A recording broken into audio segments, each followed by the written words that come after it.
Hello, and welcome to a very late episode of Plateau TV. I think the last new one we did was around Christmas time. So I guess we're a quarterly show Quarterly, now. yeah. Quarterly. Again, I always promise we're going to do more. I'm not going to make those promises anymore. I don't know. We'll try. I get busy with work. You see what Yeah. happens. Yeah, Jay, good to see you, man. You too. Yeah, well, again, it's funny. This is the fiction of our show because it's like, oh, I haven't seen you. We talk all the time in sort of a chat we have going on, and we also have done some episodes of the Sausage Factory in the meantime. But definitely good to have our quality time here, I think. Absolutely.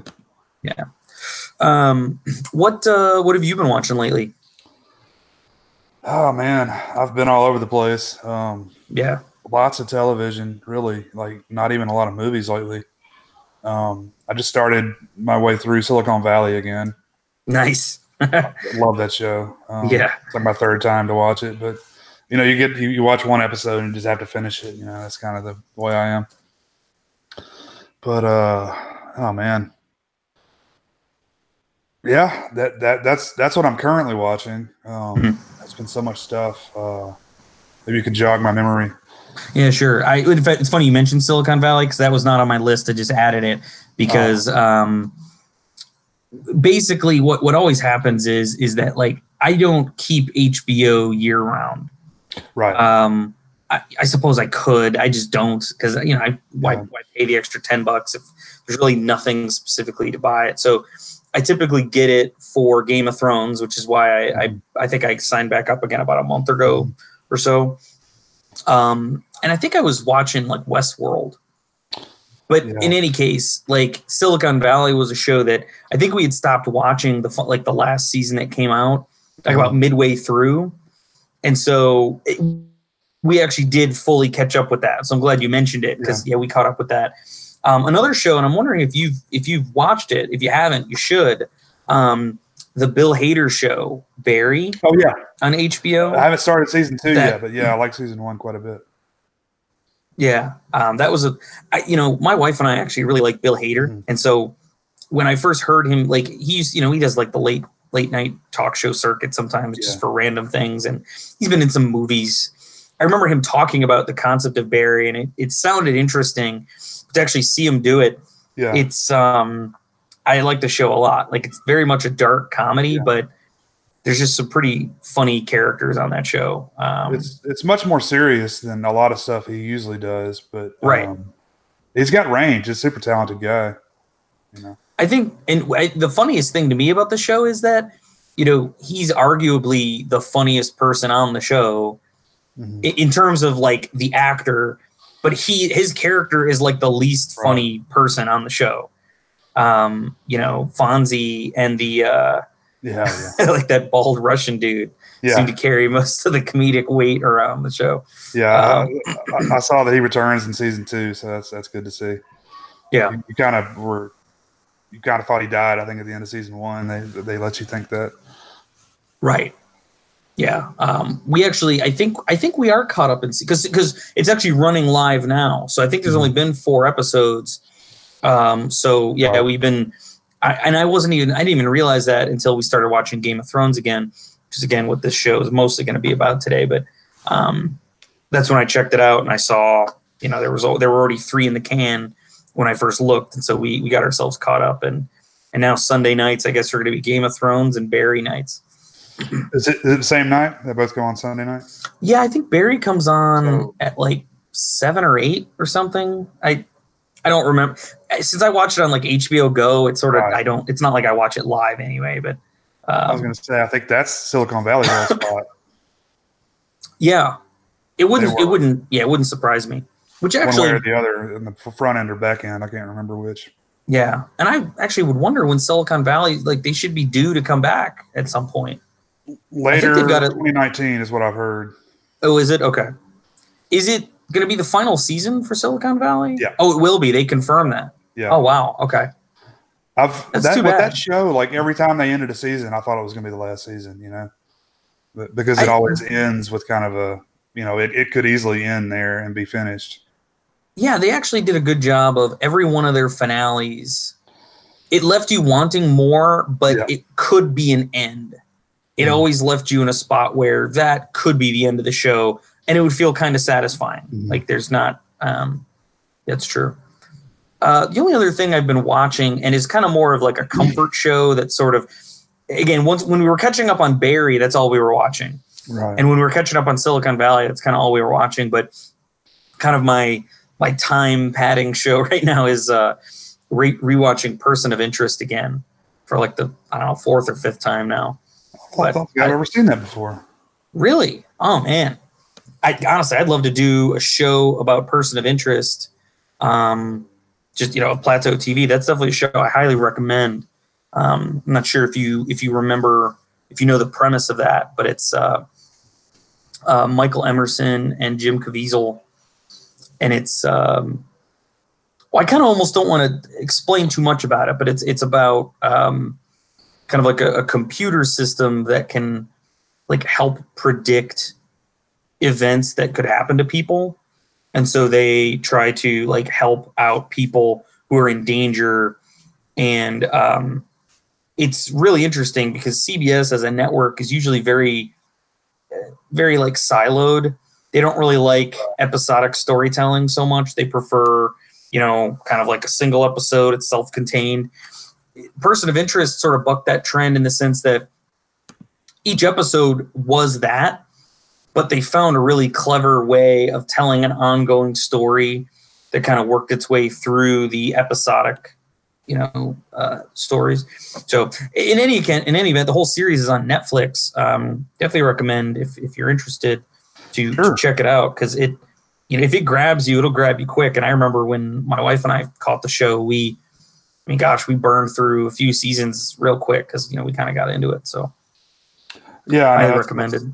One of the things we talked about when you have young kids, you kind of lose that ability to. That's true. I mean, we've only recently gotten that ability back, actually. So yeah, so like we used to, Saturday we'd marathon a show all day long. That was stay in the bed and just watch TV. Lazy Saturday. Yeah. You don't get that ability anymore. When we found Person of Interest, it happened at like just the right time because my daughter was still young enough that we could kind of get away with like just kind of plopping her in front of us and she'd play and we'd play with her and have the show on.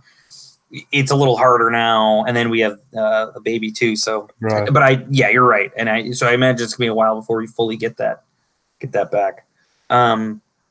So those have been kind of just the key shows. I mean, recently, I think the last time we were talking, we were kind of deep in the middle of like Buffy and Angel. We were working our way through those. So we finally finished those. Also, finally caught Punisher season 2, which I really liked. And I don't know if you saw it, but I read several like reviews of it, but I think we're a little critical of it. Yeah. But I actually liked it better than the first season. Frankly, something about it just grabbed me. I actually haven't seen either one of those Punisher seasons yet. I've seen all the Daredevils, but I haven't seen. And so let me ask you this: like, I know that Disney's canceled all their ties with Netflix, and they're not going to continue. Are those shows going to stay on Netflix? Do you think, or will they take those away at some point? It's a good question because they were shows that were produced for Netflix, but they were they were made by like Marvel Studios TV division. I mean, I think they're going to remain on Netflix for the foreseeable future. Yeah, I don't, and the thing is I'm not even sure they would end up on Disney Plus. And I actually, you can talk about Disney Plus here in a minute. Just because Disney Plus, I think, is being kind of positioned as PG-13 ish as like the max, and like Punisher is R-rated. Yeah, I mean, like, they don't like show nipples or something. Yeah, because heaven forbid a bullet blowing the back of a guy's head off, that's okay, but a nipple, that's gonna kill me. But I'm not sure if like just content wise Disney would bring those over to that platform. But it's a good question: is if they don't, what would happen with those shows? If like would Netflix just keep them? Because I mean, I don't think they own them outright. I mean, I think they do have to pay some kind of license fee for them. It's a good question. I'm not sure. it makes you wonder, like, where would they go if they left? Yeah, because Marvel really doesn't have an outlet for something with that sort of violence, that sort of content. You know what's funny? I could almost see a scenario where they went to Hulu, and here's why I say that. Disney, I think Disney owns like all of Hulu now, or they own like a majority stake. So maybe Hulu could be like their distribution platform for movies and series that don't quite fit what they're doing content wise on Disney Plus. I'm not sure. It'd be interesting. Like, this is going to be a really interesting time to get into that kind of stuff. Yeah.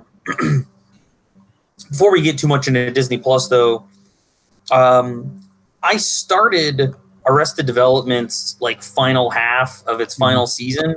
I didn't finish it yet, and I got to be honest, I don't know. I don't know if I'm just not in the right headspace or if there's something else, but I'm just not.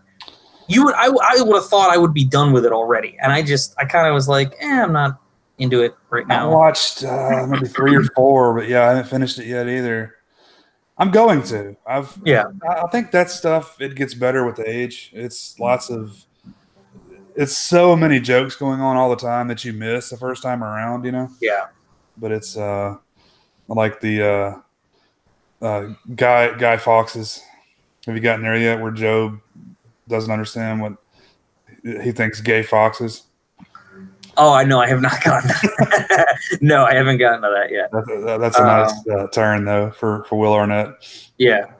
I don't really know what the problem is for me personally, because I actually really liked the first half of season 5. Yeah, I did too. I felt like after season 4 had all the problems it had, certain episodes were okay. And then they even did the remix, which I thought helped. But I thought season 5 was kind of a return to form.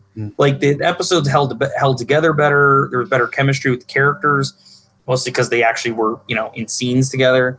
It just felt, I don't know, it felt more like Arrested Development and less like this sort of weird experiment that they were doing, like season 4 did.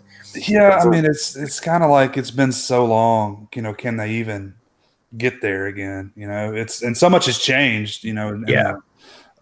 Comedy in general, what's acceptable, what's not acceptable. Yeah. And I think I've watched 4 episodes of the second half of the last season, whatever it is. Yeah. And Lindsay's not in there yet, so I don't know if Lindsay's even going to be in there at all. Yeah. Credit only. Was she? Yeah, the Portia de Rossi, I guess she retired. Oh, really? Which, I suppose when you're like a multimillionaire, Sure. Ellen's your girlfriend or wife or whatever, I guess you can just do what you want. I do. It's kind of sad though. It's not the same without her, She was she kind of made Tobias relevant, even though not all of Tobias's stories revolved around Lindsay. Having her in the mix, at least it made sense why Tobias was even around. If she's not there, it just doesn't, I don't know. It's just sort of weird with Tobias without Lindsay. There's just something, and maybe that's it. Maybe there's just too much of the dynamic has changed. There's something not resonating with me. I don't know. I may have to just, pardon me, I may have to just restart it and give it another full shot. But for whatever reason, it's just not, it's not catching with me. But like I mentioned before, the other thing that I haven't picked back up yet, Westworld. I think I'd only watched like 2 or 3 episodes of its second season. And then I think like my cable, I had like a free thing to HBO last year. And I think when it ran out, I just didn't renew it. And we were in the middle of watching Westworld. I was just like, okay, I don't so desperately need to watch Westworld that I'm going to buy it for that. But I do like the show. So I'm probably going to dig back into that once, maybe once Game of Thrones. How far are you into season 2? Honestly, when I do go back to it, I'm probably just going to restart it completely. I'll start with season 2, but it was only like 1 or 2 episodes at most. Like, I'm not even sure I saw the third one. I heard a lot of bad stuff about season 2, so I never really even gave it a shot. So I heard some of that as well, and it's far enough in the past now. I don't really remember what it was, but I do remember hearing some sort of critical. Basically, the one part I do remember is that season 1 has kind of, a storytelling trick where you don't really realize it until the end of the season, but the events you're seeing may not be happening at like the same time. Or rather, I think you did realize that about certain things early in the season, but by the end of the season, it becomes very clear, like, what we're all seeing is like a perception, and it may not all be happening at once. And apparently season 2 doesn't, again, this is just, I'm going off of memory here, but I seem to recall hearing season 2 doesn't like redo that trick necessarily, but that it still plays with this sort of like a vague approach to its storytelling. And I just remember one reviewer just being like, I don't like why. It's like, you can't play that trick twice. And now it just sort of feels like you're being opaque just to be opaque. I don't know. That was what I heard. But again, I like the premise enough that I think I will give it a shot. It's just not, again, it's not at the top of the list at the moment. What is at the top of the list, though, will be, I do want to rewatch Deadwood before the movie comes out at the end of May. I'm very, very excited about that. Yeah, I just heard the creator was diagnosed with Alzheimer's, I think. There was just a piece that came out in, I forget if it was like Deadline or if it was like Variety, but there's basically just like a whole story about David Milch and kind of like the production of the movie. But as like a function of that story, it was kind of an announcement that, yeah, David Milch, the creator of Deadwood, co-creator of NYPD Blue and a few other things, has been diagnosed with Alzheimer's. And I think the irony of it is they even make a comment in the article that one of the reasons why he may still be in pretty good shape, not that anybody with Alzheimer's is in good shape, but one of the things is that, like, if you treat your brain like a muscle, it keeps it strong and it kind of helps combat some of the effects of Alzheimer's. And because David Milch is a writer and he already has to do certain like kinds of like memory exercises and things that he just traditionally would do as a writer and working on scripts and those sorts of things, his brain has been able to combat some of this stuff. And there's things that they teach people diagnosed with Alzheimer's to sort of help them train their brain. He already kind of knows them. So he has a little bit of a leg up, and it might be why he's, been kind of progressing with the disease reasonably well. But that is, tremendously sad news because, NYPD Blue is one of my favorite shows, and David Milch is like the voice of those characters. It's so clear to me when he left the show in NYPD Blue, like the way the dialogue changes, it's so clear that, there was a change in writing. Like you hear David Milch. It's frankly why I think I like Deadwood, is I started hearing that like NYPD Blue-esque dialogue, albeit with a lot more, fucks and cunts. Yeah. But that, it's, his voice is unmistakable. And it's, again, sad news. But yeah, that was just, I think that came out either yesterday or just the day before. But yeah, that's relatively recent. But I am psyched about the movie though, and it sounds like he did a good job. Some of the news around the movie, I don't know whether you had heard this, it kind of sounded like Timothy Olyphant was sort of the one like holding things up. He was a little bit of a holdout on it. Really? And I read an interview with him where he was kind of saying like, yeah, I'm sorry, I was the asshole. And I think that's a direct quote. I think that's kind of what he said. Wow. And I think his thought about it was like, it's a little bit like a high school reunion. It's like, is this going to be like a high school reunion where it's like, hey, you know what? I haven't seen my old buddies in a while. Let's get together. Let's have some good times, remember some things, maybe make some new memories. It'll be a blast. Or is it, let's go relive sophomore year? And basically he was saying, he's like, I would be happy to do like a, the reunion thing. He didn't want to just like redo the show. Right. And again, it sounds like the movie is not the show. It's a movie. It's a 2-hour film. So it's not, necessarily, it cannot just be at the somewhat glacial pace that the show moved, which by the way, Deadwood was the sort of show, like I almost didn't need the plot to move fast. Just all the characters bumping into each other and talking and doing stuff with one another. that was the show. That's what made it great. So I think Timothy Oliphant is maybe right to be concerned about it, but again, like I sort of trust David Milch to do the right thing and to write well. Well, at the very least, it'll be nice to get a bookend on the show. Yes, considering the way it was left, but yeah. Even Firefly has a movie, that kind of acts as an end. It could still have gone other places, and damn it, Joss Whedon, it should. But yeah, Deadwood just sort of ends. It's sort of like the plot just drops, and it's kind of disappointing. So I am very happy about it. But so, as far as HBO goes, we've always talking about HBO shows like, Sharper Objects was one I liked a lot, and what's the one filmed out near Cameron's area? It's like Big Little Lies or something. Yeah. That season 2 of that's coming, and Meryl Streep is now added to the all-star cast. I saw that. That should be a good one. And that shocked me too, because I thought that was a limited series. Like I didn't realize they were going to have multiple seasons.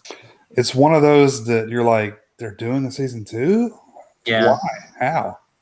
But yeah, I was fine with the one season, but American television never seems to know when to stop. Yeah. It's interesting. I through my work, I was able to attend a big this big convention they hold in Las Vegas. It's called Adobe Summit. And Reese Witherspoon was one of the people speaking there. Oh, wow. And it was kind of weird because it's like a big tech marketing summit. Not really sure what Reese Witherspoon's going to tell us that's going to be so great. But she actually, I think it's one of those things where, you see actors play certain roles. And, I think I'm thinking of like the character from like Legally Blonde, sort of like the ditzy, sort of. And I was just sort of blown away at how kind of like eloquent and, really, really how like wise and intelligent she comes across, and definitely like a really strong point of view. And she even talked about the show and how like that's one of the things that her production company did.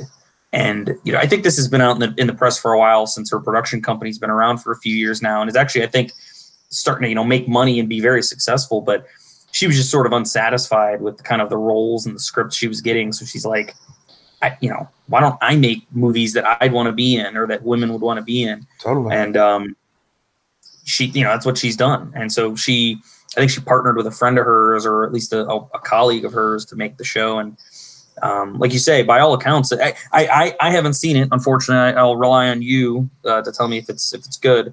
I've heard good things. Oh, it's great. It's a great show. I mean, the caliber of the cast. It's like Nicole Kidman. I mean, you've got Edward Norton from True Blood. Not Edward Norton. Edward, whatever his last name is. But Edward from, not Edward Norton. Skarsgård, one of the Skarsgårds. Yeah. But he's really cool. Is Adam Scott on that show? Yep, he is. He's Reese Witherspoon's husband. It always just makes me laugh when I see Adam Scott in things that aren't comedy. And it's like, if you look at his career, he's been in all kinds of, like, I think of him as a comedy guy, because I'm a big Parks and Rec fan. I think you are too.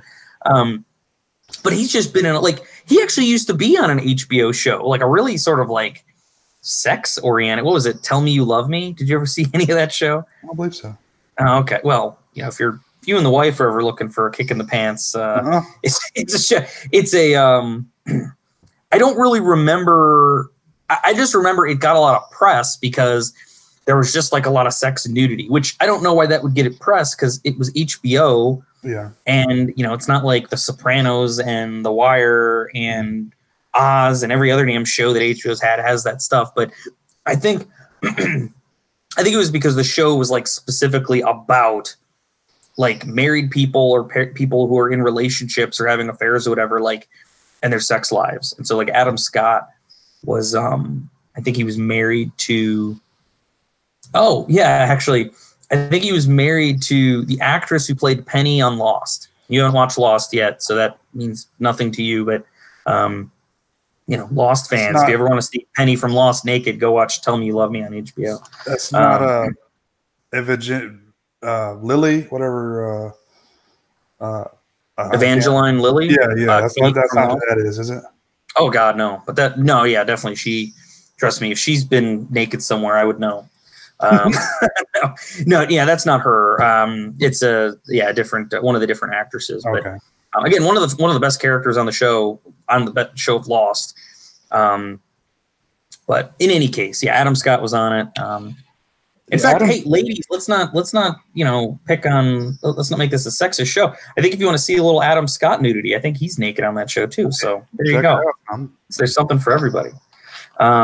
Yeah, but Adam Scott, he's one of those guys I first noticed in Step Brothers.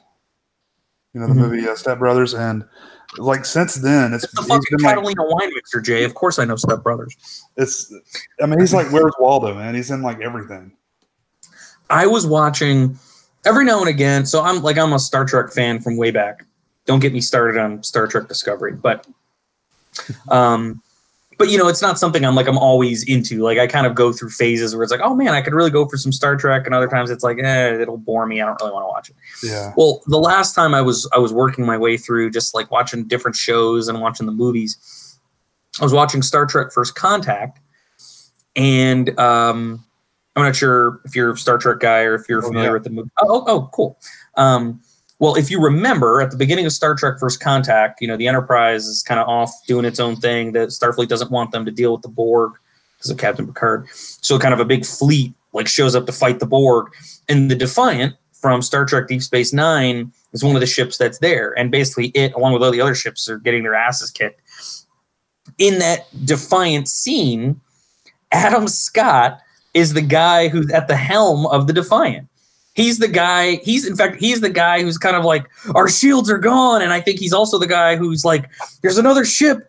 It's the Enterprise. Wow. And by the way, he looks like he's 12 years old. It's super young. Cause that would be what? 96, probably filmed in 95. So it's really young Adam Scott.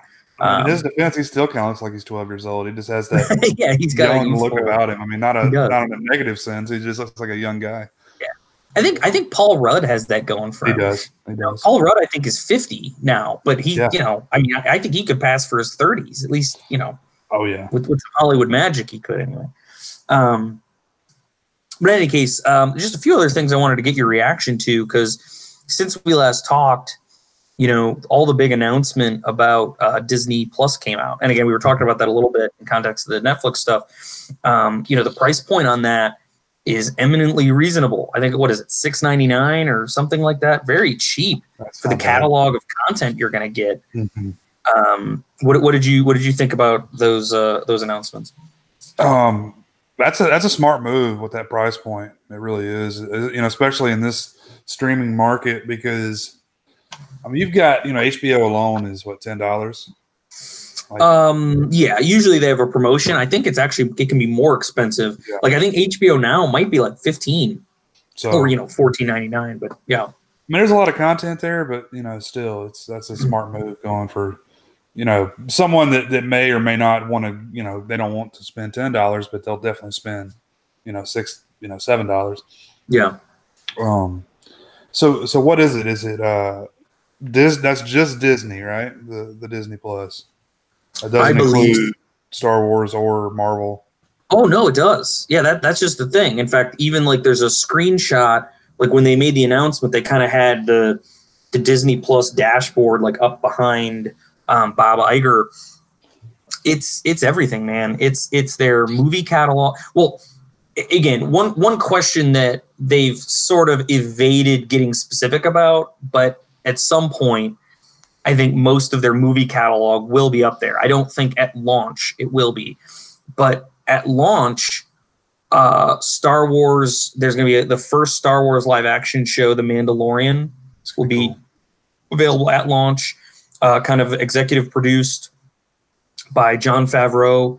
A few exciting directors direct different episodes, like Taiki and I'm butchering his name, but the guy who directed Thor Ragnarok, it's like Tiki Watiti or.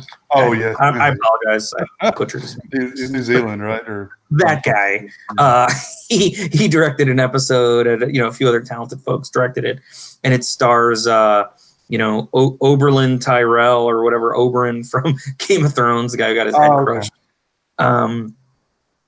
And then, but again, in like the graphic, the tiles they were showing was like there was a Star Wars tile, there was a Marvel tile, and they've already announced, I don't think at launch, but they are finally, the quote unquote hashtag, it's all connected, will finally be realized in this platform because Kevin Feige is producing a number of Marvel shows. There's going to be a show with Scarlet Witch and Vision. There's going to be a show with the Winter Soldier and Falcon. There's going to be a Loki show. I feel like there was a fourth one mentioned. I could be misremembering that. But the point is even just to start, like they're talking about, and the way that these were explained is, these are in the Marvel Cinematic Universe, not the bullshit where it's like, oh, S.H.I.E.L.D., oh, there's Captain America who's just over there, oh. Like, no, like, actually, like, the things that happen on these shows will be, part of the movies and referenced and things. So, like, that part I'm kind of excited about. But I like how by them saying that about those shows, they have basically implicitly admitted that all the other nonsense they have on TV is not really connected. It's just sort of, maybe things are referenced every now and again. I'm not going to get you started on that.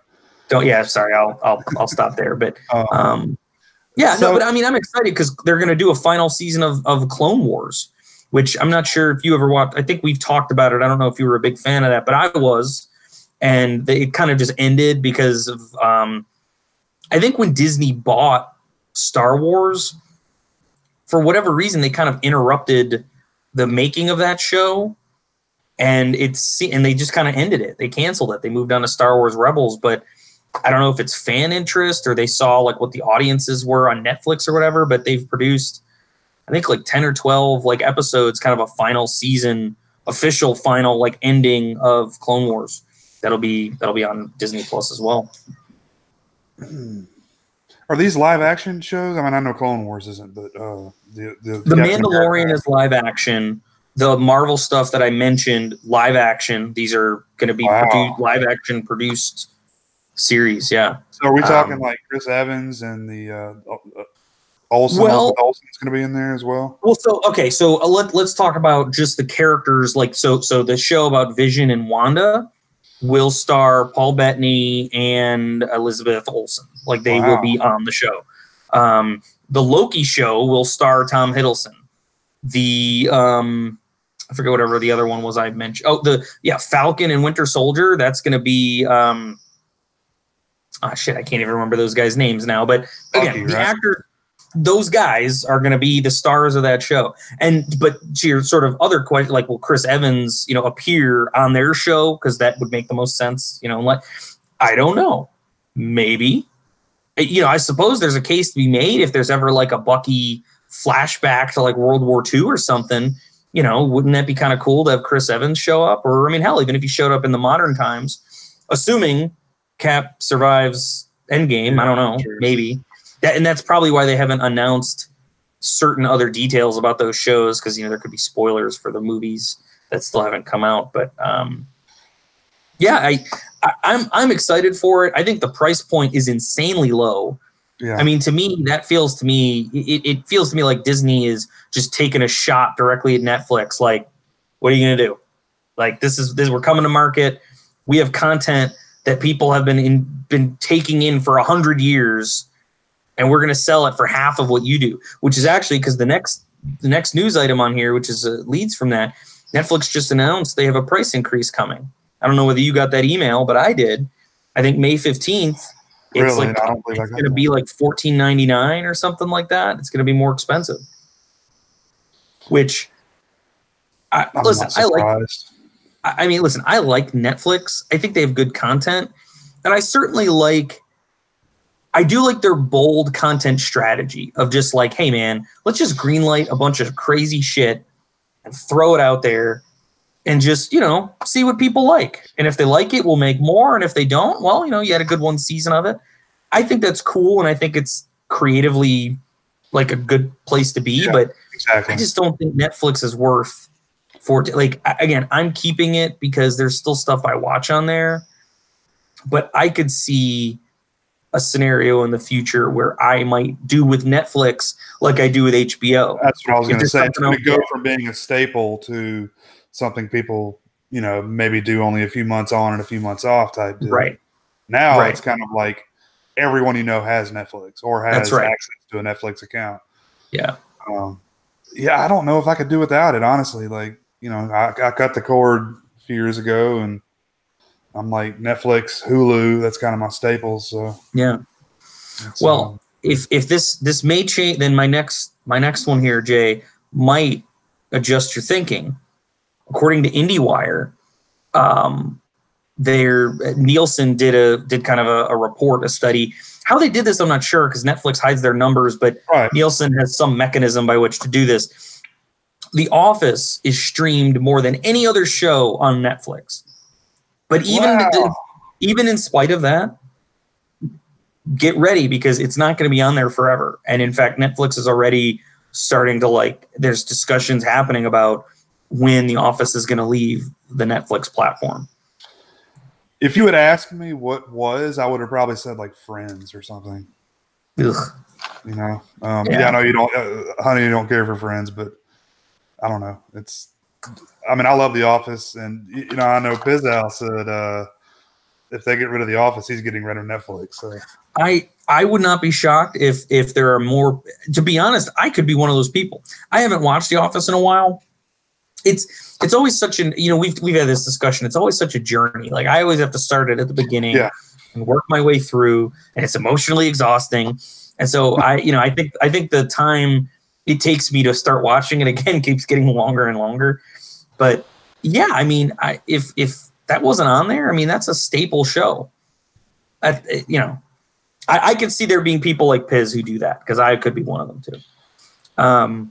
It's definitely a show that I can put on anytime. If I have, I just got some dinner, and I'm going to be going to bed soon. Put on a few episodes of The Office, and I'm good to go.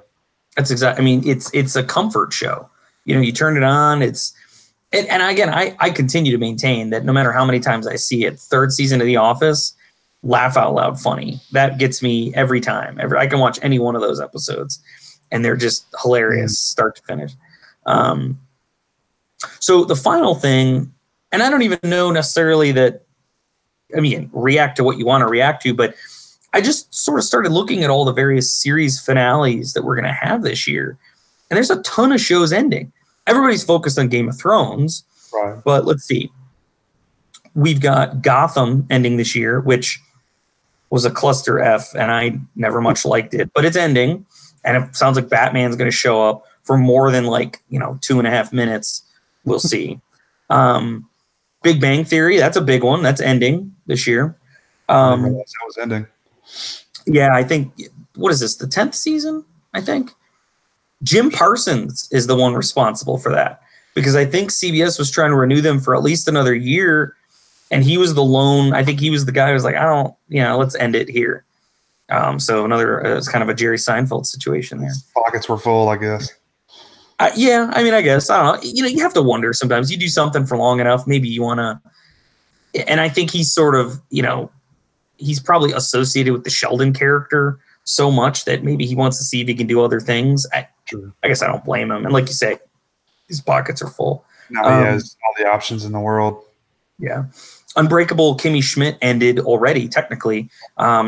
Its final season aired, I think. Aired. It was on Netflix. So all the episodes were available back in January. And I still haven't caught up on that show. I always liked it. It was never appointment TV for me. My wife and I watched, I think, the first season that way. And ever since then, we'll watch, a few episodes here and there. Veep ends this year. Not sure if you're a fan of that. Yeah, I am. Orange is the New Black will end this year. I don't think that's out yet. Homeland is set to end this year. It hasn't, again, they haven't premiered yet. Mr. Robot will end this year. Any fans of that? Vikings. You kind of look like a Viking, so maybe you're upset about this. All these shows, like I've watched, but I haven't kept up with. So yeah, like I loved Homeland for like the first 3 seasons. Loved. Same for me on that. I started season 4 and we couldn't. I think it was the episode where she tried she almost like let her baby drown in the bathtub, and that was right around when I had just had my daughter, and I was just like, I can't watch. Like it was very weird, and I just felt depressed watching the show, and it's like I can't watch TV and be depressed. That's not gonna help, Same with Mr. Robot for me. I love the first few seasons, but I just haven't kept up with it. Yeah, Jane the Virgin, iZombie, Crazy Ex-Girlfriend, Elementary. I didn't watch any of those shows, but if you did, they're ending this year. And then, of course, and then this is not as good of a segue as I can find, Game of Thrones will end this year. That's kind of what we came here to talk about. So, which one? Cinder Raven. Yeah. Honestly, I wasn't sure how this season was going to play out because there are only 6 episodes. The episodes vary in length. Actually, I think they vary in length only a little bit because I think the first 2 episodes were the shortest ones. The first one of the season, I think, was just barely over an hour. The one that just aired on Sunday was, I think, an hour and 8 minutes. Mm-hmm. And I'm pretty sure next week's episode, which we can get there. We can hypothesize about some things here, but I think that one's like an hour and 20 minutes. I think that's a long one.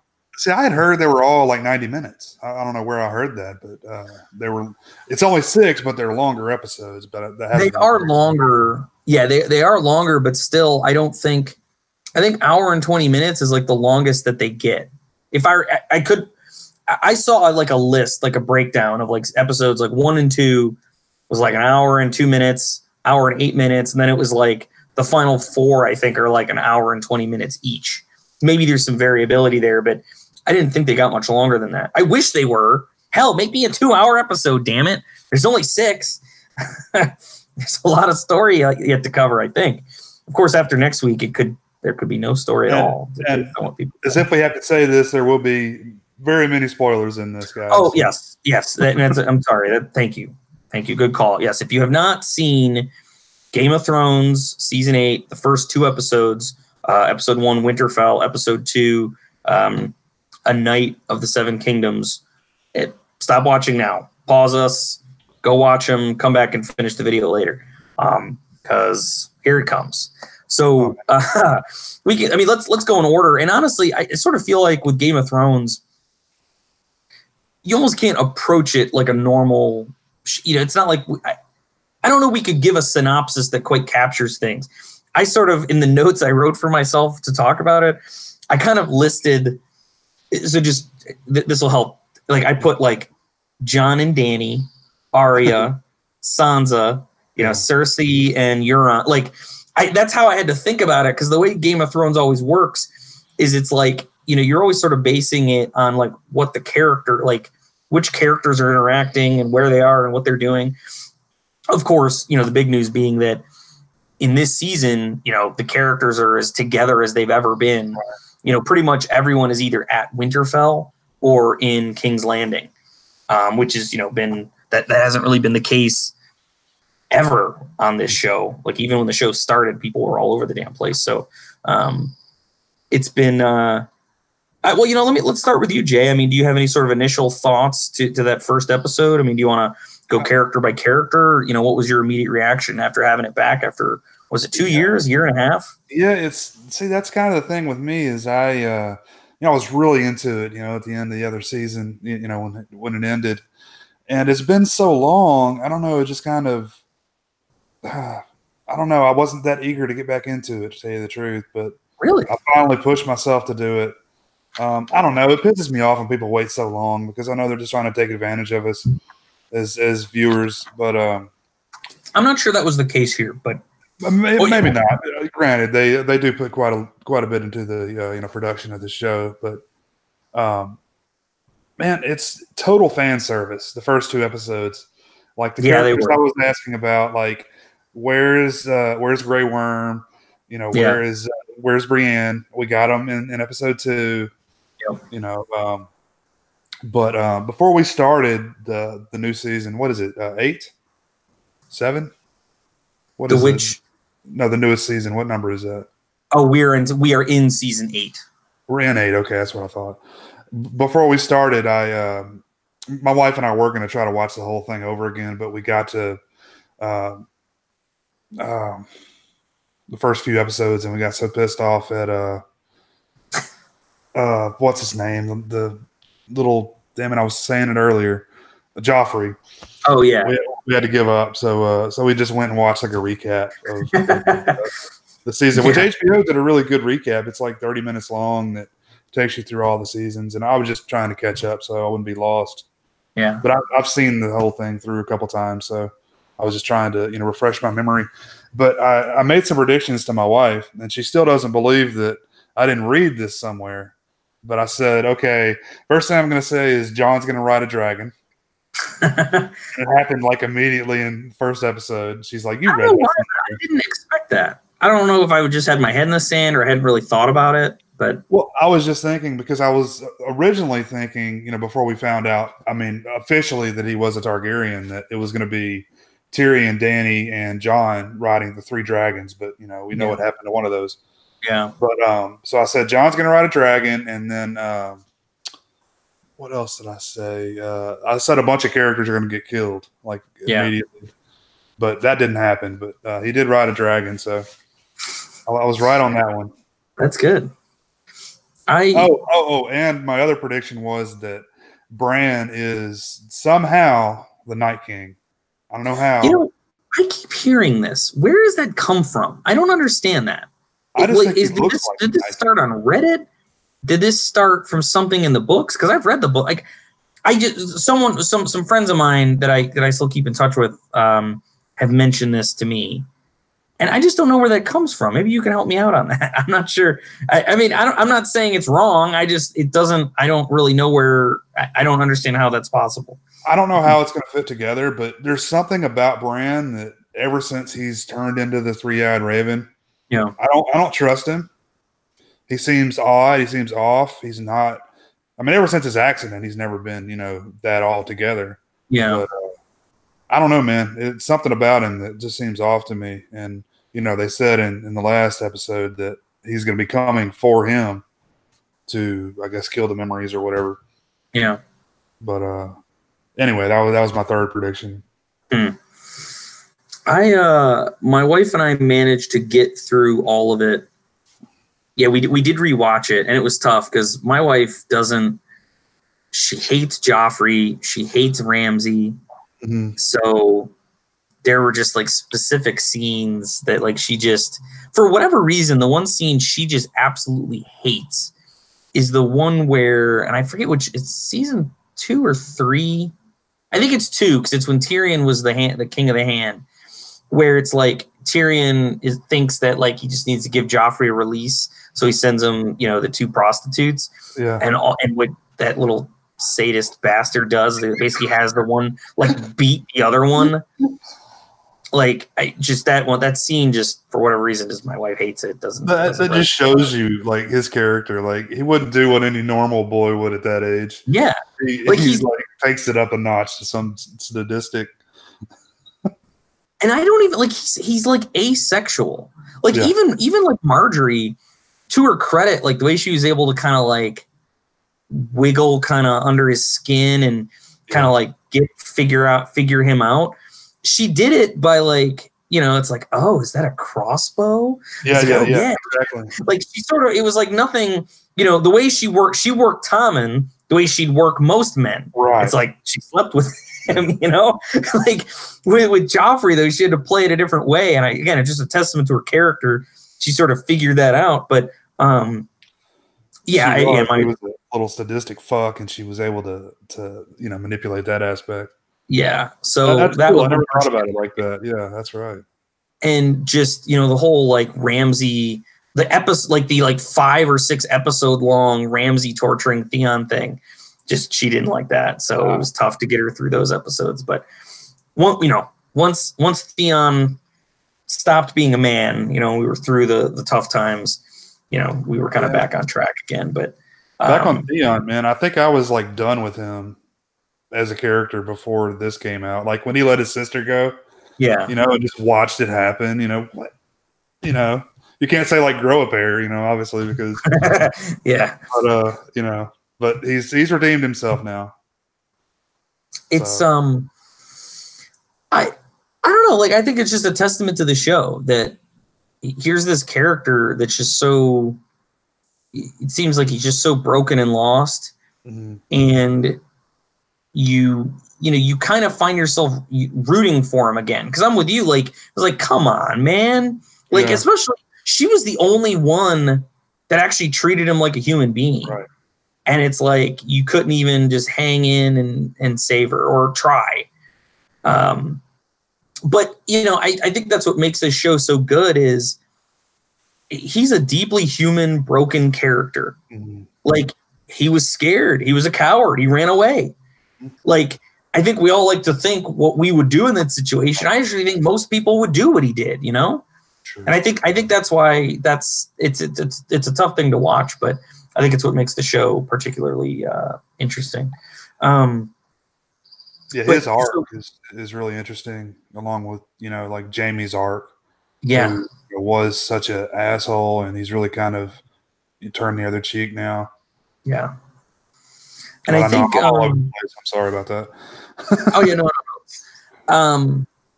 But the only reason I mentioned that we were able to catch up is that I was just super psyched for the season because, like, when season 7 ends, and the dragons like blowing the wall down, I'm just like, oh man, like what's gonna happen now?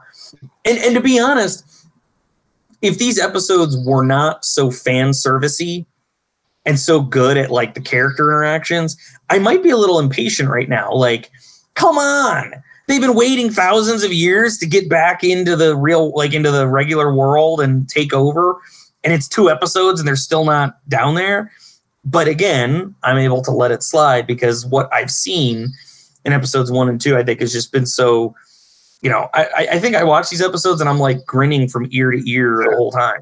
And what's funny is even Cersei, who usually makes me cringe, I found myself just like smiling in those scenes because it's like there's finally a character in Euron who it's like she's being shitty to him and he's kind of like just being shitty right back in a way that I don't think a character has ever been to her, except for maybe Robert Baratheon, the original king.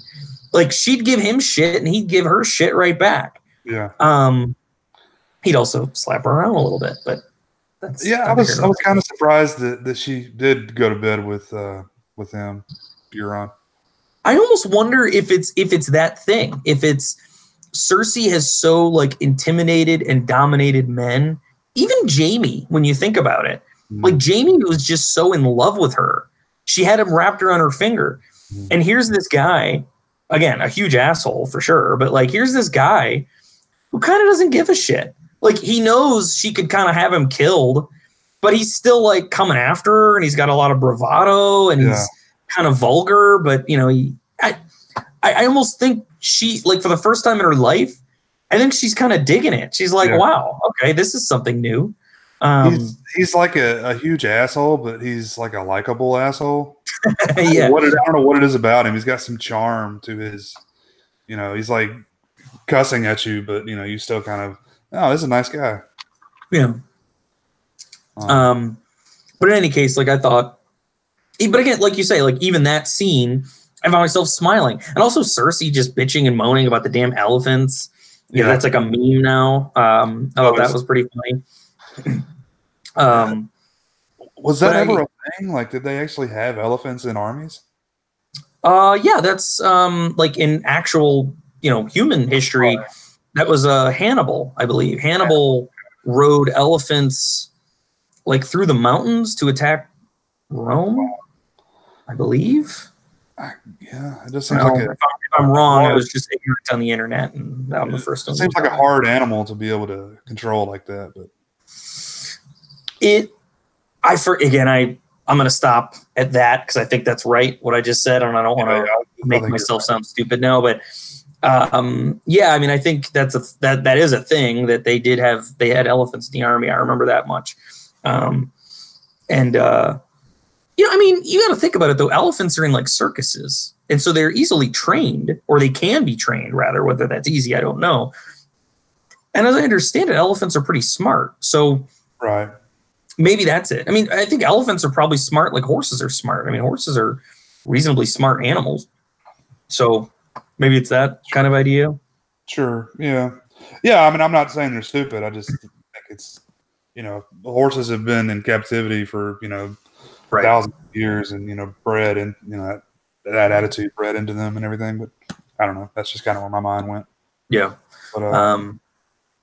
But I thought, I kind of sort of listed out some things, and, you sort of, you addressed some of them, like, some of the big news from that first episode back. Yeah. Jon rode a dragon. And I've seen some people complain about that scene. I'm not sure I'm not sure if you're complaining about it or you're just saying you predicted it, but I don't know. It worked for me. And I sort of was trying to figure out, if you think about it, like Dany is the one who kind of coaxed him into it. And you almost wonder if she was just sort of like, effing with him, or wanted to see if he would even try.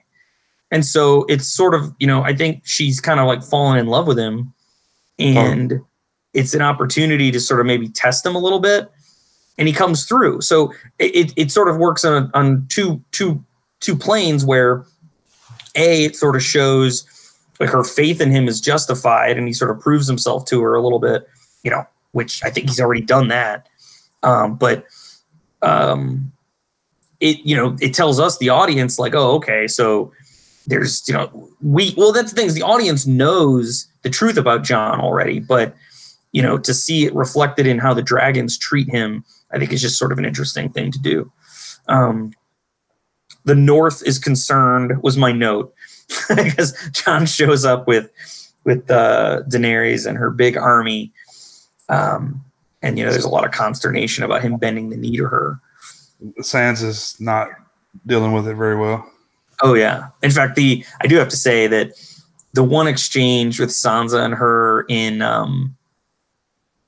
actually, I'm sorry, this could be from episode 2. I thought it was from episode 1, but kind of just the line where Sansa's like, you just did this, and we're having a hard enough time feeding ourselves. Like, what do dragons eat anyway? And it's just like, whatever they want. What a badass line. Man, Arya like runs the gamut in that first episode back, reunites with the Hound in a pretty brief scene, by the way, which I thought was interesting. Although their reunion kind of continues in episode 2, gets fleshed out a little more. Reunites with Gendry. We can talk more about that in a moment. And obviously the big one, reunites with Jon. Like that, I honestly, that scene for me, like Arya, similar to Bran, for like the last season or so, Arya hasn't really seemed like the Arya we knew. Like she's lost her humanity to some extent now that she's like become like a faceless person, or can do those things. But to see her, like when she sees Jon and just the way she smiles like a human being again, like that made the scene for me personally. Yeah, she's my favorite character in the show. But so she hasn't seen Jon since he left for the Wall, right? She has not seen Jon since like episode 2 of the damn series. Yeah, that's right. Like and that's why they even have a discussion about the. I'm sorry, with the what? He gave her a needle and then he left. That's right. Yeah, he gives her needle. They have a little conversation, and that's why they discuss needle a little bit, because Jon's just shocked she still has it. And have you used it? Once or twice. Yeah. Then there's Sansa reunites with Tyrion, which was a scene I guess it was a scene I didn't know I wanted, but like it was a really good scene anyway, because it kind of felt like last time Sansa was not Tyrion's equal. She was a hostage, a victim. Tyrion was just trying not to make her cry, whereas now it's like Sansa's like, I'm running this bitch, and then, here you come. She was like a child before Ramsay, and then after Ramsay, she's been a woman. Like, yeah, I'm hardcore ready to fuck somebody up. Yeah, yeah. She was starting that transformation when she was first sort of partnered up with Littlefinger, but yeah, definitely post Ramsay, she's all business. Yeah, I think that's true.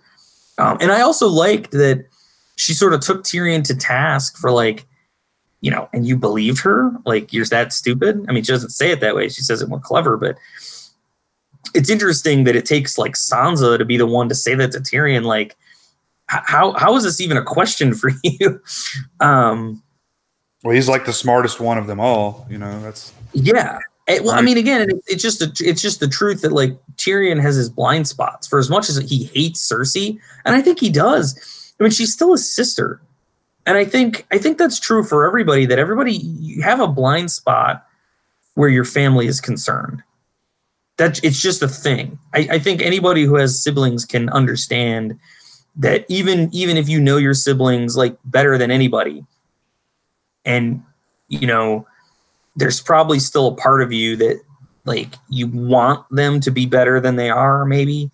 And I'm wondering if that's what was happening with Tyrion there, where it's like, well, Cersei's pregnant. Cersei always loved her children among all other things, so assuredly she must agree with us and want to join our cause, but he's just missing the point that she's a monster, really. That was just her tactic, right? I mean, to convince him and then to do like completely the opposite. I think, yeah. And I think it was also too, if you remember the way season 7 goes, like it's not even a question whether Dany's going to win. It's basically like once she like demolishes Jaime's army in the field, Jaime comes back and he's like, we're in trouble. Like we can't stop them. Yeah, it's basically like we're gonna lose. And so, credit to Cersei, she came up with the one strategy, which, to be fair, like Dany handed it to her. If Dany just kept pressing her, I mean, she was gonna beat her eventually. But Dany basically opened herself up for this by, again, doing the right. Again, we, the audience, we know she's doing the right thing. The real threat is what's coming from the north, but Cersei took advantage of the situation. It's good. What else do I got here? I just, again, like I said, it was just little notes. I don't know that we need to get into all of them, but like I have Jon reunites with Sam and Bran, because Jon again hasn't seen Bran in a long time. And also I don't think he's seen Sam since he sent him to the Citadel. If I remember correctly, I don't think they reunited last season. Right. Yeah. And I don't know, man. There's something about Bran. He sees these people and he's like, "Oh, hello. I haven't seen you in like 12 years or however long it's been." It's interesting. I think that there's something. If you look at it, as we're talking about this, it's sort of an idea that has occurred to me about all the Stark children, that every single one of them has lost their humanity to some degree. Arya, in her quest to be a killer, has lost a piece of herself. Sansa, again, not necessarily her fault, but whatever, her time with Ramsay has hardened her. She's, lost her innocence for sure. Who knows what the hell he did to that V. Bran, in his quest to become the three-eyed raven, like clearly there was just a shift. Like once he became the three-eyed raven, like a part of him has been gone since then. And I don't know if it's just knowledge, being quote unquote blessed, cursed, however you want to describe it, with all knowledge. He's lost a piece of himself. And even Jon, it's funny, Jon's probably the most human of them all at this point, but Jon died. Jon was killed. And, he even makes I think he says, there's a part of him missing. Like he came back, but he's not quite all there. I don't know if that means anything, but it's just interesting, I think, just from the story perspective, that all the Stark children that survived did so, but there's a cost to it. Like they're not just who they were. Maybe the analog there is like, children becoming adults. Like you lose your innocence when you become an adult. You lose a piece of yourself to make that journey. I'm not, Just spitballing on that. My other note is Bran is weird. So that's, yeah, which is just, it's like, John's like, oh, Bran, how are you doing? And he's just like, Hello. Hello, John. Just good to see you. I also did like how like he introduces Dany, and it almost feels like Bran is speaking for the audience. It's kind of like, all right, there's no time for this shit. Here's what's going down, and we better get ready. Like that. I did like that part from Bran. And then there was obviously the scene in that first episode of Dany and Jorah. Initially you thought it was going to be a great scene because it's just like, oh, thank you for saving Jorah, and then it's like, I burned your dad and your brother, so sorry. That was great acting, man. The way he took it. Oh man, that was tugs at the heartstrings. Well, and even too, you got to give a lot of credit to God, I can't think of the actor's name, but give a credit to the actor who plays Sam, because even though he is, I don't think he liked his father very much, it was kind of like, okay, you burned my dad. That's awful. Yeah. I'm sad about that. He didn't really break though until she talked about, like, it was like, well, your brother was there too. Like that's what got him. Because even in the brief scenes we had where he went back to Horn Hill, Sam's brother didn't really seem like a dick to him. I mean, like, yeah, he was kind of like, hey, I'm the alpha male brother, but he wasn't like a dick to Sam like the dad was. Right. He seemed like, that's my brother. Like, I could talk to you. But Sam's the oldest, right? So like he technically should have been the one to do all of the things that. Yeah. Sam was I'm sorry, I'm closing windows. I opened them before I left. No, it's cold in here. Winter is coming. Or rather, winter hasn't left yet. Yeah, that was the thing that got him. I actually saw a funny meme about that. It was basically like, it shows like the pictures of her announcing it, and then it's like a shot of Sam in the crypt before he tells Jon, saying, it's like that meme where it's like I'm gonna end this man's whole career. That meme. So it was basically, but it had Sam there for that, which I just thought was kind of funny.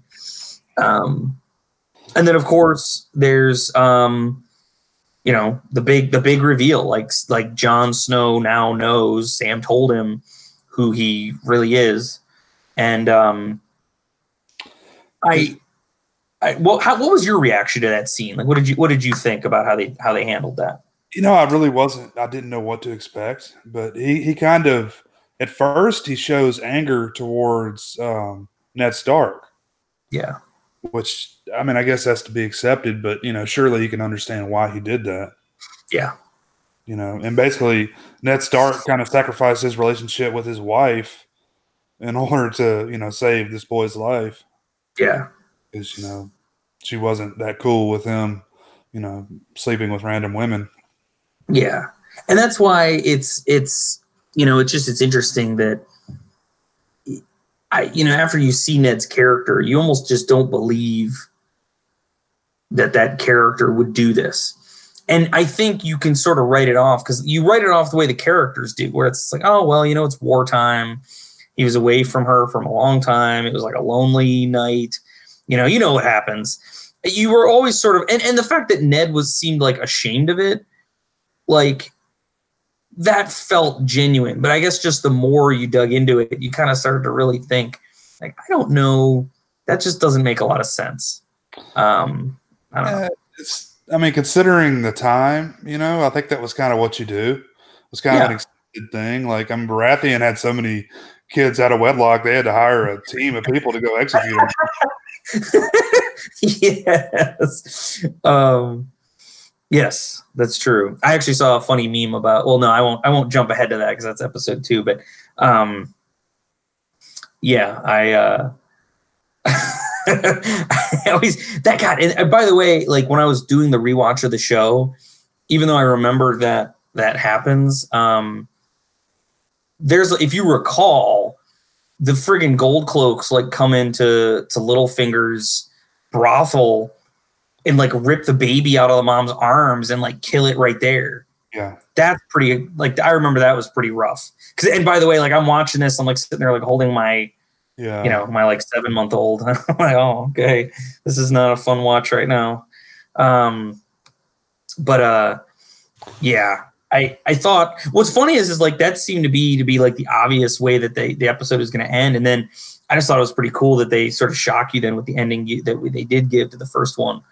Jaime and Bran reunited, which, by the way, it was the sort of thing that I just had completely, again, I always remember that's how the show starts, but it didn't really connect in my head. Like, hey, these guys haven't seen each other since then. And really, that's what set Bran on this path. Mm-hmm. Like, without that, I mean, who knows what would have happened to him? So I thought that was a pretty good closer to that first episode. I thought, again, it's tough because there's only 6 episodes. We know what's coming in terms of at least the battle with the White Walkers in the north, and potentially some funny business with like Cersei and Euron. So I just remembered thinking, like, this is just the calm before the storm. Like, you have to start with an episode like this because the characters there are certain reunions you had to have. Like, Arya and Jon needed to be together again. Like, you needed to see that. Arya and the Hound, even, like, I think you needed to see that. But it's table setting, right? Like, Jon also needs to know who he is.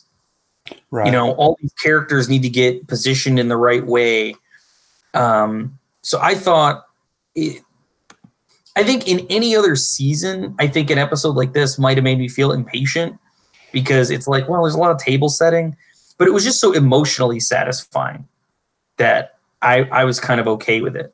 I don't know. Were you able to take it that way, or were you kind of getting impatient even with just the first one?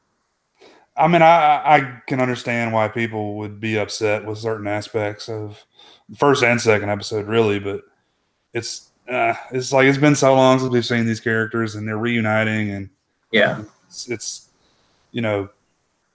Jon gets on a dragon and flies. Sure, that's cheesy, but they're flirting, and if you remember, my wife pointed this out, that I think that was the first time we've ever seen Daenerys smile, like with her teeth, like showing a big smile with teeth. That's interesting. And I'm not sure if she's right, but yeah. I feel like that can't be possible, but that's true. Like, how often does she smile? She doesn't smile very much. And when she does, it's just, like a closed mouth, proper smile or whatever. I did, again, I was sort of torn because I know who Jon is. And I know she's his aunt technically, and he's her nephew. But I did find that scene with them after they rode the dragons, like, really, like, just that dialogue. Sometimes the dialogue in those scenes can be, it doesn't feel real. But I think it was a testament to the writing and a testament to the performers. Like, that felt like a genuinely kind of nice, flirty scene, and the way they're talking to one another. And you just felt a genuine affection between the two. Because even that line, it's like, it's your duty to like warm your queen. That could be a real cheesy line, but I thought they actually, if there was any way to do that line well, they did it. But again, it's like you're sort of torn because you're watching it, but you're like, I don't know. But yeah, no, I liked the first episode. I was pretty satisfied, but let's move on to the big one here, Jay. So try to control yourself. We're going to move on to episode 2. Okay. I said episode 2 is a little fresher in my mind. I didn't write such explicit notes for myself for this one, but I almost feel like because of the second episode, which is still more table setting, but very much really now calm before the storm. Like, it's the night before, hell's going to rain down this coming weekend. So let's get ourselves mentally prepared for that. But, this episode, I thought, is a little easier to talk about because rather than all the characters being separated but in the same location, we basically just got a bunch of people we know and like together, and they all shared scenes. So the episode opens with basically Jaime is appearing before like the leadership, kind of like, "What's up, boy? You done fucked up." Yeah.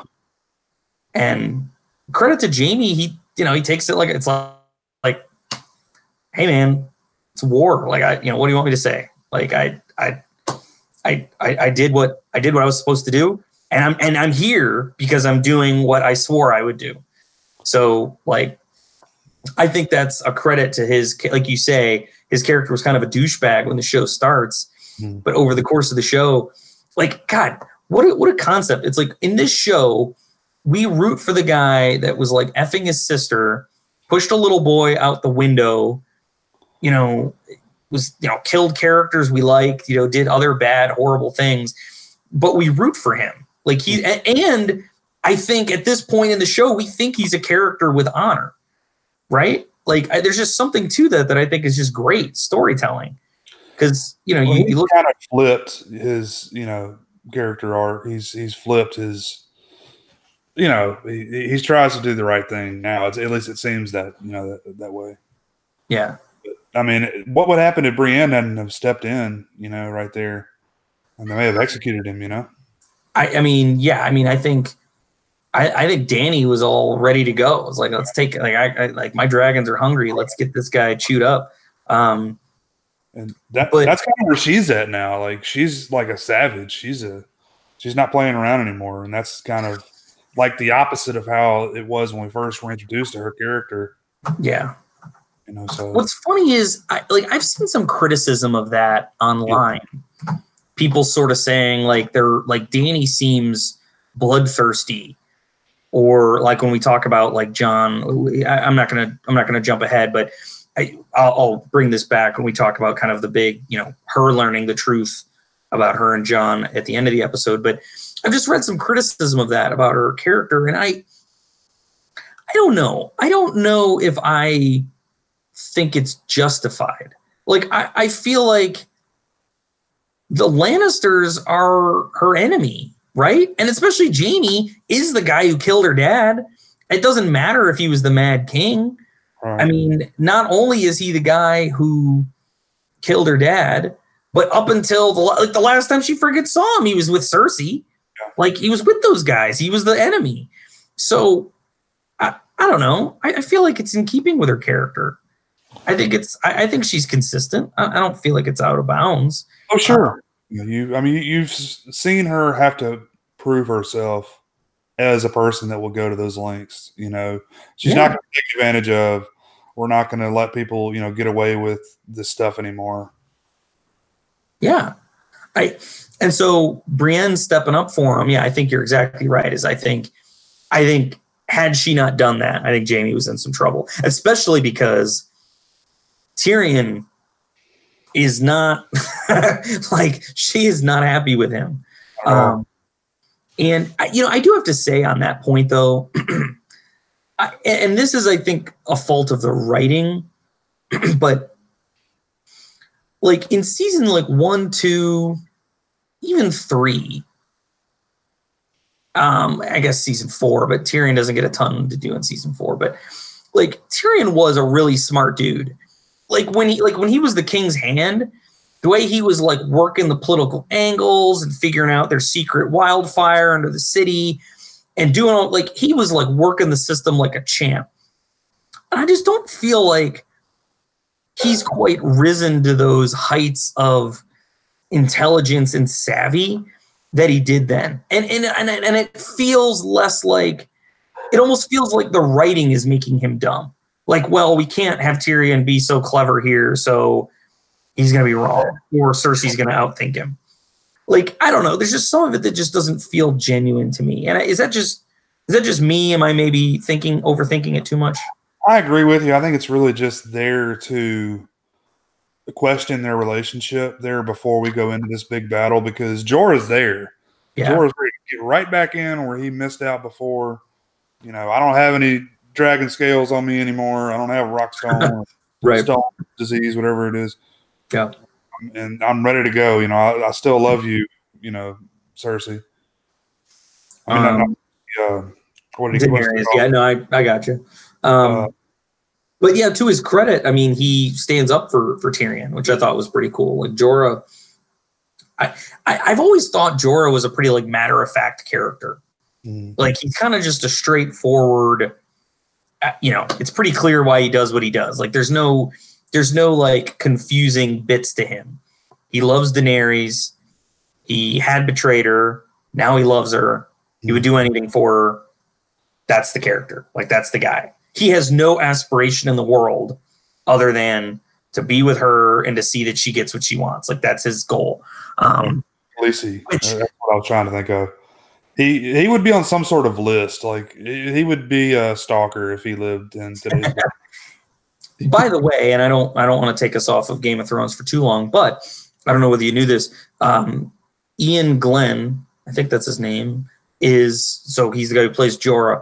He is portraying Bruce Wayne Batman on DC Universe's Titans series. Wow. Just that news has been out there for a while. This is hardly breaking, but in case it sounds like you didn't know that, maybe someone watching doesn't know that. I'm not sure what I think about that. Because isn't he pretty old?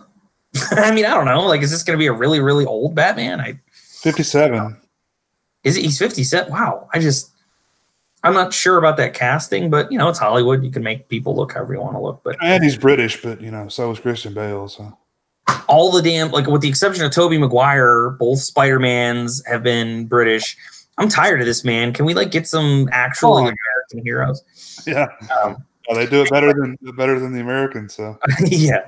Anyway, I didn't mean to take us off the subject, but I just thought that was interesting news that came out a week or two ago.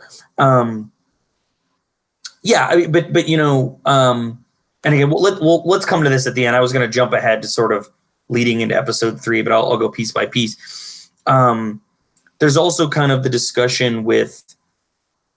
Actually, you know what? This is a part we didn't discuss from the first episode. Sir Davos, Tyrion, and Varys are kind of having that conversation. It's a brief one, but where they're kind of thinking about, the future, if there is a future, but sort of saying like Jon and Dany should get married essentially, because like holy cow, like what a kingdom that would be, like if you had a just queen and an honest man or an honorable man or whatever they said, which I thought was interesting.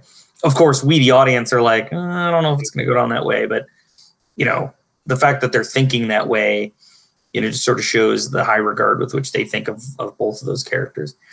But back in episode 2, I liked how they didn't, the episode sort of jumps around very briefly at the start, and then it's like you're sort of with these characters, like they're planning for the battle. And to your point, Bran kind of very quickly chimes in and starts laying down some information that he only just brings up now, which felt weird to me. And I read an interview with either the director of that episode, or maybe it's like the director of something, where someone sort of asked the question. It's like, I think someone basically straight up asked them the question, like, can Bran be trusted? And the guy kind of evaded the question. Now, he could just be doing that because he doesn't want to talk about any spoilers. That's possible. But the way he avoided the question kind of led the interviewer and the person who sort of wrote the article talking about this to sort of say, is Bran being straightforward with everybody? Like, can he be trusted? Is he giving people the accurate information? And I'm kind of with you in that I've been thinking there's something hinky with Bran. I don't know that he's the Night King, because I still don't quite get how that works. But regardless, I don't know that we can trust his motives. He certainly seems like he's operating with a different set of rules. But I mean, technically Bran knows and sees all, right? So he can see the future. I don't think he can see the future. I think Bran can see the past and everything happening in the present. But I don't think he can see, because if he could see the future, I think that's sort of, he could just sort of either manipulate people into doing exactly what he wants, or, tell people, again, if he's not manipulating, basically just be like, oh my God, this is going to happen. You got to do something different. No, I think he can only see present and past events. But I mean, it's like, what if he's reached some sort of, omnipotent level to where, you know, it's kind of like, you know, oh, humans are destroying the earth, so we need to kill all the humans. You know, maybe he's real, like maybe he doesn't want humanity to continue, so he's like working for the Night King. I mean, I don't think he is the Night King, but right. like, you know, maybe he's come to the realization that humanity needs to die, something like that. You know, I don't know. Maybe. Again, it's interesting. Like he's definitely there's a mystery about Bran because it's like he's been the three-eyed raven for a while now, and I'm still not really sure what that even means. Like you're right though, but he's only giving like information at the moment. Like he could be telling people lots of things right now that would probably be helping, you know, that he's not doing. I gotta admit, that's actually something that's why when Tyrion was kind of like, hey, let's talk. Yeah, yeah. And it's kind of like, tell me a lot of things. He was like the first character to have done that because I sort of feel like everybody sort of talks to Bran for like 20 seconds and then he weirds them out and they just leave. And I'm kind of like, push this guy out by the maple tree. That was the joke I made to my wife. I was like, who is the guy that keeps just wheeling Bran in the middle of nowhere and leaving him there? Yeah, Hodor's gone, so. Yeah, it's just like every time you see Bran, he's just like in the back of a room, like staring at the wall, or he's out in the Godswood, just like looking up at the tree. Like, who's doing this? Because it's not like, at least when Hodor was around, Hodor was like shuffling around in the background somewhere. Here, it's sort of like there's some poor handmaiden who's like terrified of him that like wheels him out back and then runs away. Well, and he's like 9 feet tall too. He's a giant. He's a giant person. Yeah. He's turned from a cute little boy into like a giant, kind of like a mongoloid looking guy. Like a gawky. I mean, first of all, he's college age. Like he's like 18 or 19 now. So, but anyway, yeah. So you know, you have like the scene where they're like doing the battle plan. Even in like, I don't know if you watch like after the show, there's usually like it's either a making of or they do some interviews. There's like some brief stuff. Even in that, they sort of said like, we felt it was important to show you what the characters think is going to happen or what they want to happen. And that to me was like a huge red flag. Like, oh man, this is not going to be good. Like, get ready to say goodbye to like half your cast next week. Yeah, it's next week, man. It's going to be, yeah. But we're losing some cast members.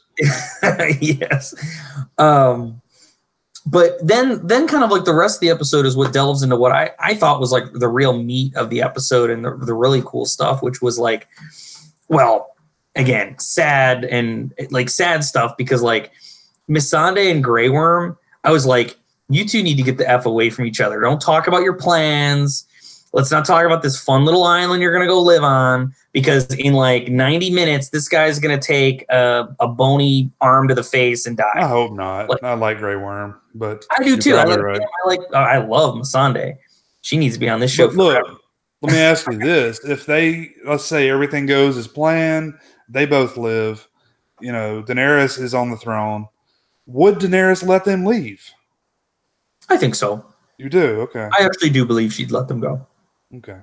Because if you think about now, unless she's a total bullshitter, but she's made the case all along, and Missandei even said this to someone once, because someone was like, "Oh, well, how's this any different than you being a slave?"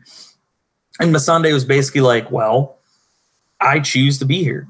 If I wanted to leave, Khaleesi would let me." Now, I guess maybe to your point, would she?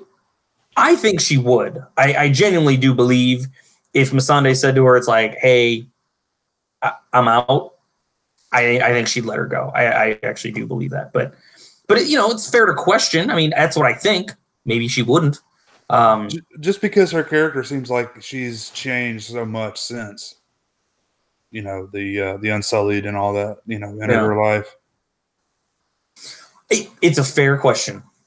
I think she would, but yeah, I mean, like to your point, she's been kind of ruthless, which again, I don't think I'm not saying that to say that I think it's out of character, but she's definitely sharpened herself, you know, this final season, even last season, she was pretty hardcore. Dany was.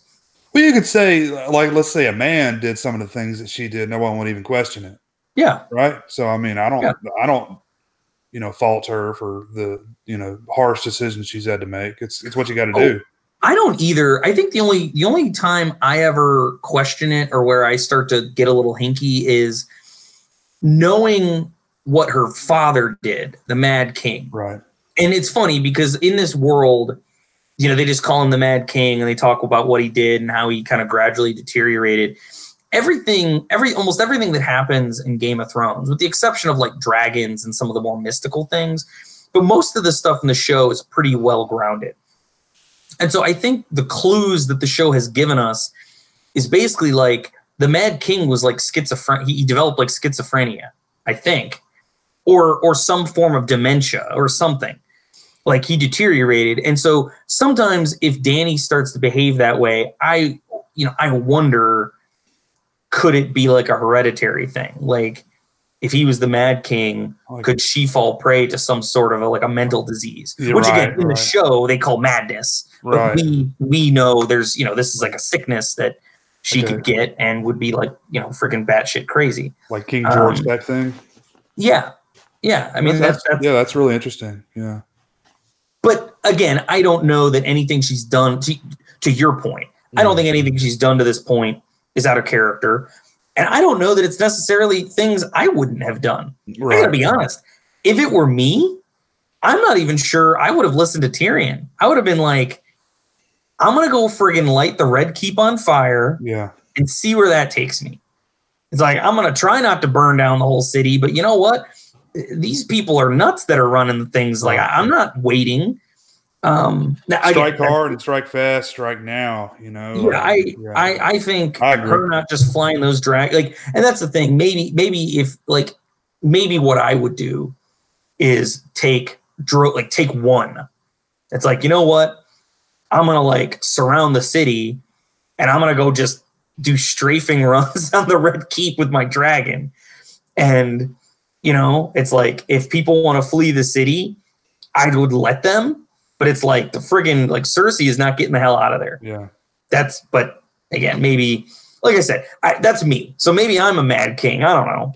But I just feel like the level of depression. This is why Cersei keeps friggin' surviving. Is because she's the worst one there is, and the other people keep like, oh, well, maybe we need to be politic about it. It's like, no, you need to friggin' go find this lady and cut her into pieces. That's the only thing that's going to stop her. Anyway.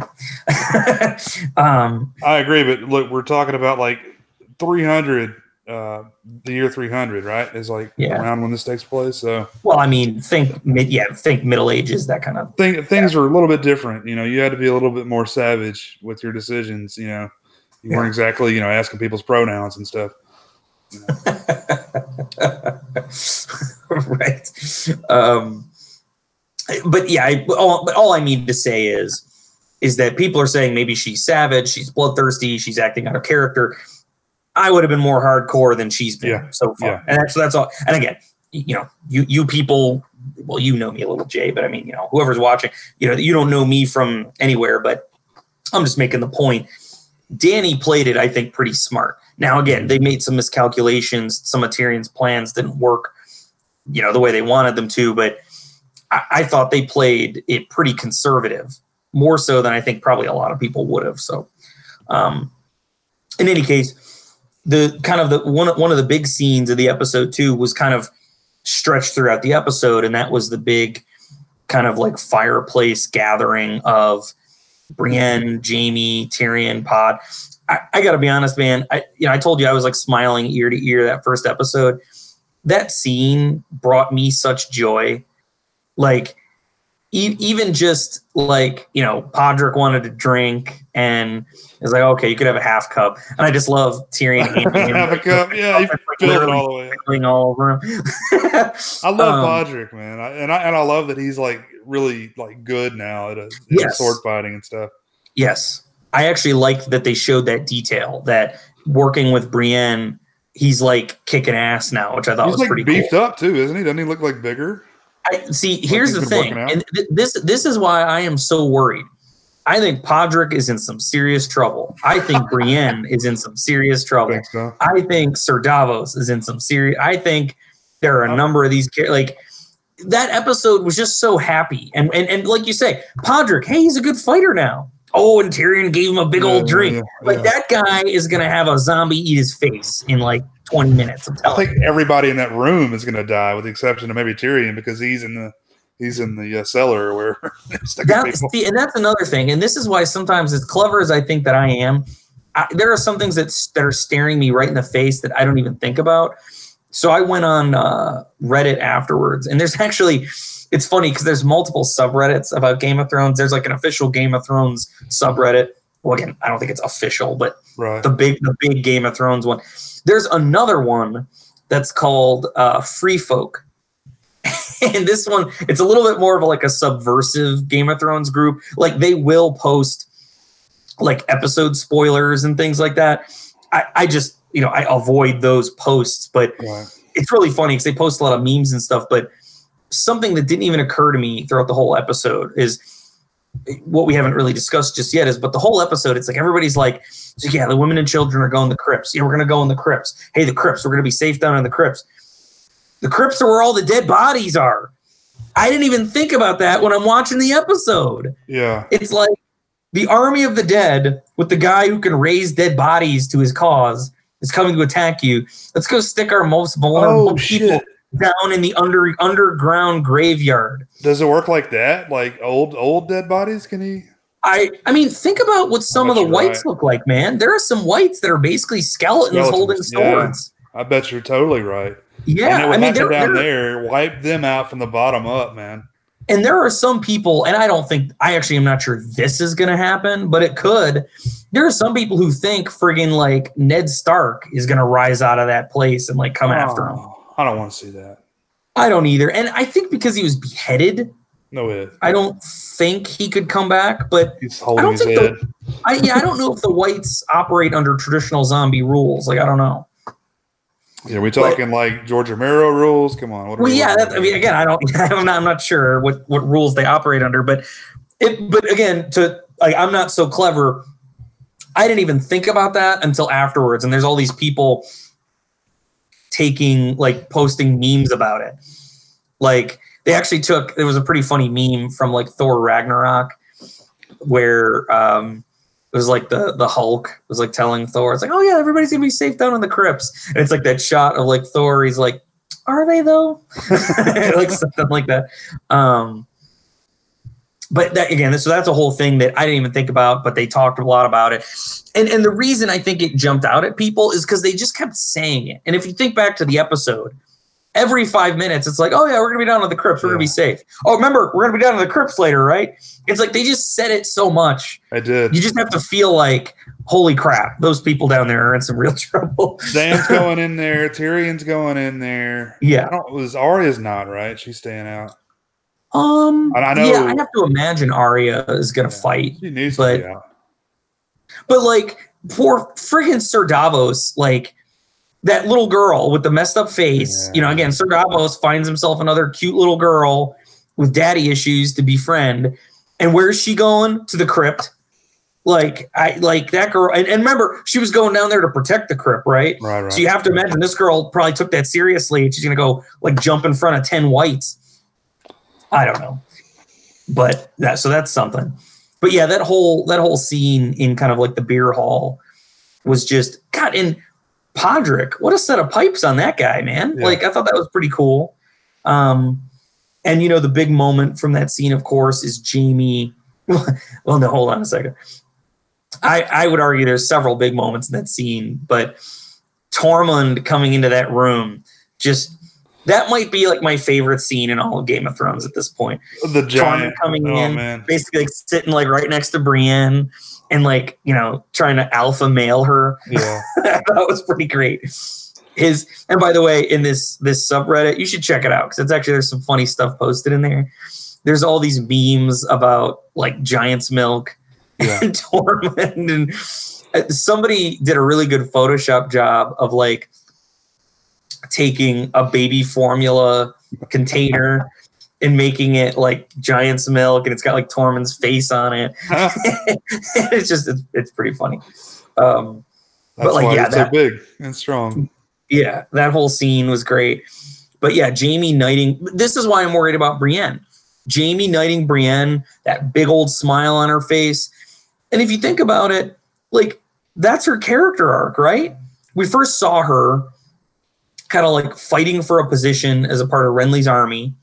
Renly made her like his Kingsguard or whatever. Right. But, you know, she was still a woman, wasn't taken seriously. She's been sort of fighting for that seriousness the whole series. Now, finally, Jaime, a guy who she loves, is finally giving her respect, makes her a knight, and the army of the dead is showing up in like 5 minutes. You got to be kidding me. She's in trouble, man.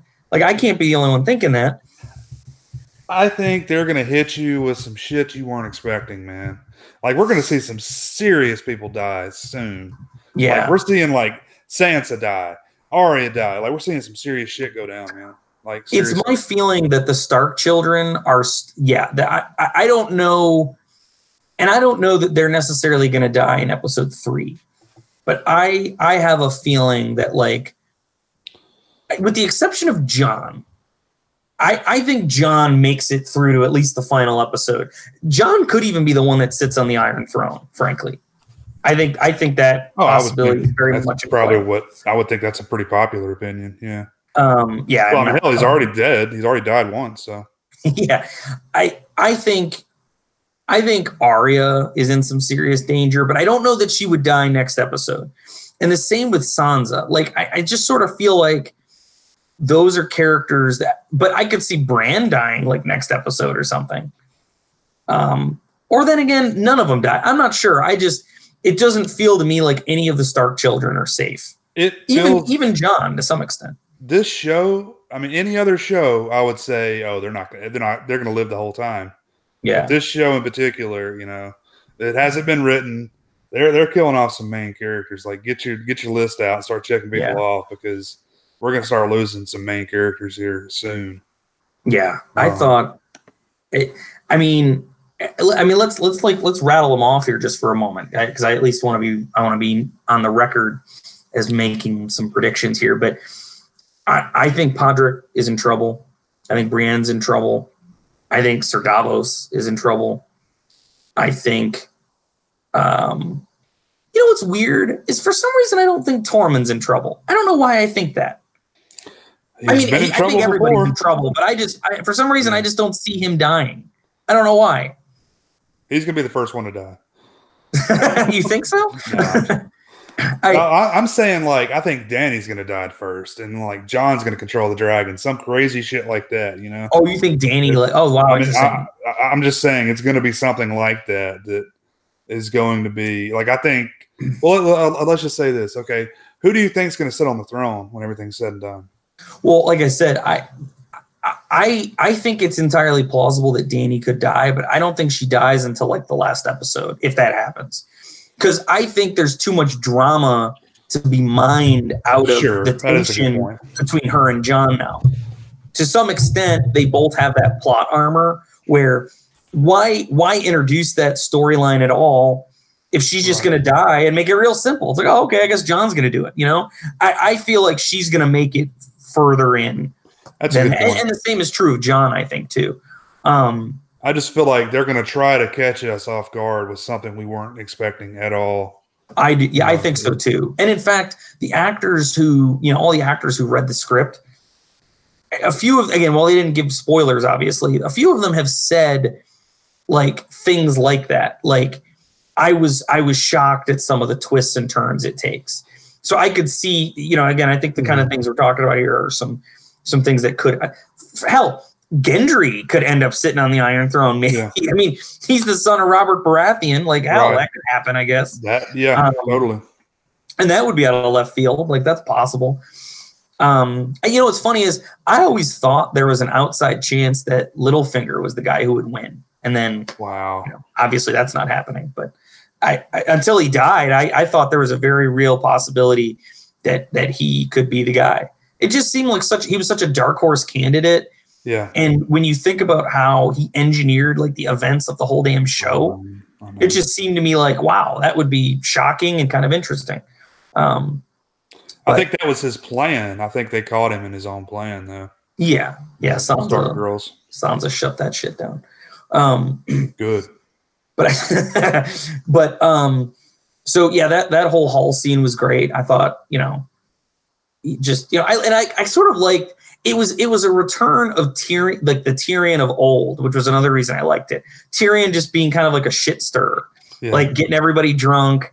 Hey, who's got a good story? Who wants to sing a song? Right. Hey, Padre, here, have some wine under the table. Yeah. Like that's the kind of that was the Tyrion the audience fell in love with, not the sort of morose, dark, kind of angry Tyrion that we've had for years. Which again, I still like him, but I'm just saying that was a good flash of the Tyrion we knew. Honestly, like I think the biggest fan service would probably be if Tyrion sat on the throne, something like that. That's true. I still don't see how that would happen exactly. Well, I mean, if everyone else is dead. That's true. That was always kind of what I've heard some people describe the end of Game of Thrones as bittersweet. And to me, that almost sounds like Dany gets the Iron Throne, but like everyone around her dies. Yeah. Like Jon dies, Tyrion dies, Jorah dies. So it's like she wins, but at such great personal cost. And she loses all the people close to her, something like that. I mean, again, I don't know this. There's no spoilers. This is just theorizing. That's because I try to think like, what would people perceive as a bittersweet ending? And it seems to me like that could qualify. Or you could flip the script. Like maybe it is Jon and Dany dies and a bunch of other, like, it's Jon and Sansa dies and Arya dies and Bran dies, like something like that. I just, it seemed like those seem, again, credit to the show, man, credit to the books. All these things feel possible. You got to give it credit. Like how it's a rare thing to get this late into a show. And I don't know what's going to happen, Jay. Like, I don't really have a good guess. Yeah. Again, we could get through the next episode and friggin', I saw someone again on this subreddit. Someone made the joke. Basically, in episode 3, the White Walker army shows up, kills everybody at Winterfell. The Night King flies to King's Landing, kills Cersei and Euron, and the final 4 episodes are just a black screen with the Reigns of Castamere playing, which I thought was kind of funny. Wouldn't that be hilarious if they troll people like that? Yeah. That'd be epic, but yeah, it's a joke, but I did find it a compelling one. The other scene that I thought was really good was the sort of part 2 of Arya and the Hound's reunion, where she kind of was sitting down and talking with him, and I really did like that moment where she was just like, "What are you even doing here?" Like, and I think the line is, "It's like, when have you ever like fought for anyone but yourself?" And I like that he like took the time to like look her right in the eye and be like, I fought for you, didn't I?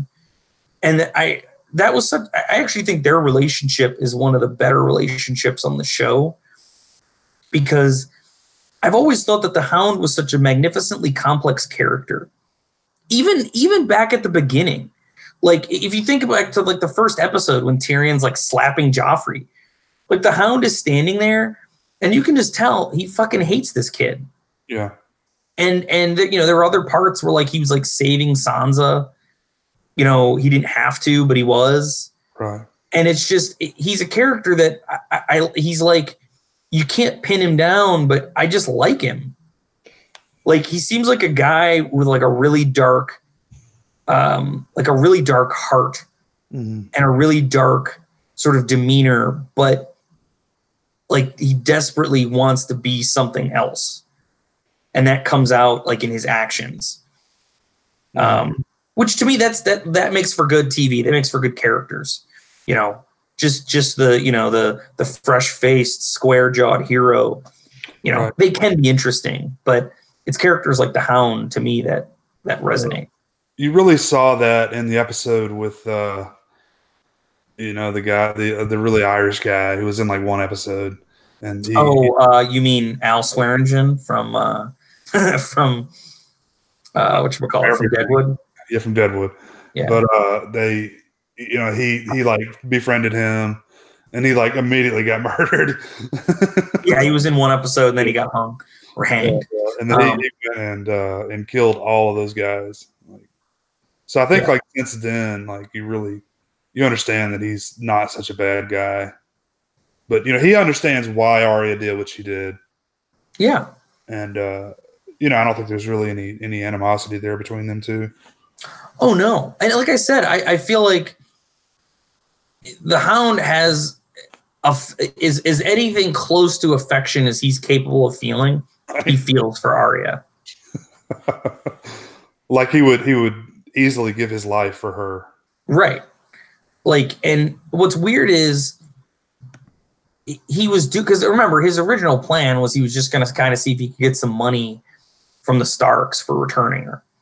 And then he was trying to see if he could get some money from Lysa Arryn for returning her. And then once they were all dead or he couldn't get her in, like, I think he just legitimately felt some kind of a stewardship over her that even he himself probably can't explain. But again, it's just this wonderful complexity. Like, I'm not sure if I'm even getting the full scope of it, but I just, again, he's a great character. And seeing those two reunited, I thought was great. And then anytime I'm really enjoying like the Hound and Beric Dondarrion, because it's like he's just so tired of his bullshit. It's like anytime he says anything, he's just like, oh my God, stop. Who is that now? What character? Beric Dondarrion is the one-eyed dude who's been resurrected like 10 times. And I like that. In fact, I think that was one of the Hound's funniest lines, where he's just like, if you don't shut the F up, like the Lord of Light is going to wonder why the hell he resurrected you 19 times, because I'm going to throw you off the roof. And then even like Arya's line of like, I'm not going to spend my last hours with you two old shits, which is just such a great line. But then of course, Jay, there is the scene of the night, which well, you don't even want to talk about it. We can talk about it. I mean, I literally left the room. Oh my God. Actually, I want to get into this a little bit because somebody put it in context for me and I hadn't even thought about it this way. So yes, I am referring, of course, to Arya Stark propositioning the good Smith Gendry Baratheon or whatever, and Maisie Williams going full adult for the scene, which you stepped out of the room, so perhaps you were not aware. She showed a little bit of her rear patootie and a little of her side upper region. Very quickly, very tastefully done. And there wasn't like any sex, but I mean, like, yeah, we kind of saw her ass, and she sort of stripped down and climbed aboard train Gendry. But so Maisie Williams is 22, which I know because I, like apparently millions of other people, Googled that when it was happening. I'm going to get crying right now by watching this. Yeah, well, yes. But just to put it in proper context, which I don't think most people, because the thing is when the show started, she was like 11 or something like that, 10 or 11. So, I mean, yeah, she was a little kid. And, so it's like, God, it feels, again, I can understand why you'd want to leave the room. And, I got a little girl too. You have daughters. I was like, okay, this is something here. But the context I want to give you is Khaleesi. And all of a sudden, the actress's name is Emilia Clarke. How old was she in the first season of Game of Thrones, Jay? She was 22. Oh, really? Wow. She was. And think about her introduction to the damn show. Like, her first scene was, just to jog your memory, she's standing in like a completely sheer dress, and then her freako brother comes over and basically strips her naked and starts fondling her. And then for pretty much like the next 3 or 4 episodes, Drogo is like raping her. She's having lesbian bubble baths with her consort. She had a very sexualized introduction to the show. Yeah. And now obviously, her character, I think, owns that, and like it's all part of her journey is why she's such a badass now. But again, I only bring it up because I didn't remember but yeah, she was apparently she was 22. So it's interesting. I understand the purpose of it. That is to show that she's not a little kid anymore. She is a woman, and I get all that. But it's like, man, we grew up watching this girl, man, or we watched this girl grow up. It's like and then she has a young looking face. She looks younger than she is, I think, because she's not that much younger than Sansa, I don't think. Sansa, so Maisie Williams is 22, and Sophie Turner, Sansa, is I think 23. Yeah, so they're not. And that was always the thing. It's because Sophie Turner is so tall. Right. I think people just assumed that they were very different ages, but really, I mean, a year apart. That's not a big deal. But yeah, and it's context. And actually, I do want to double check that because I feel like I just read in the article something that came out recently, and I don't think, obviously, I don't think we really talked about it.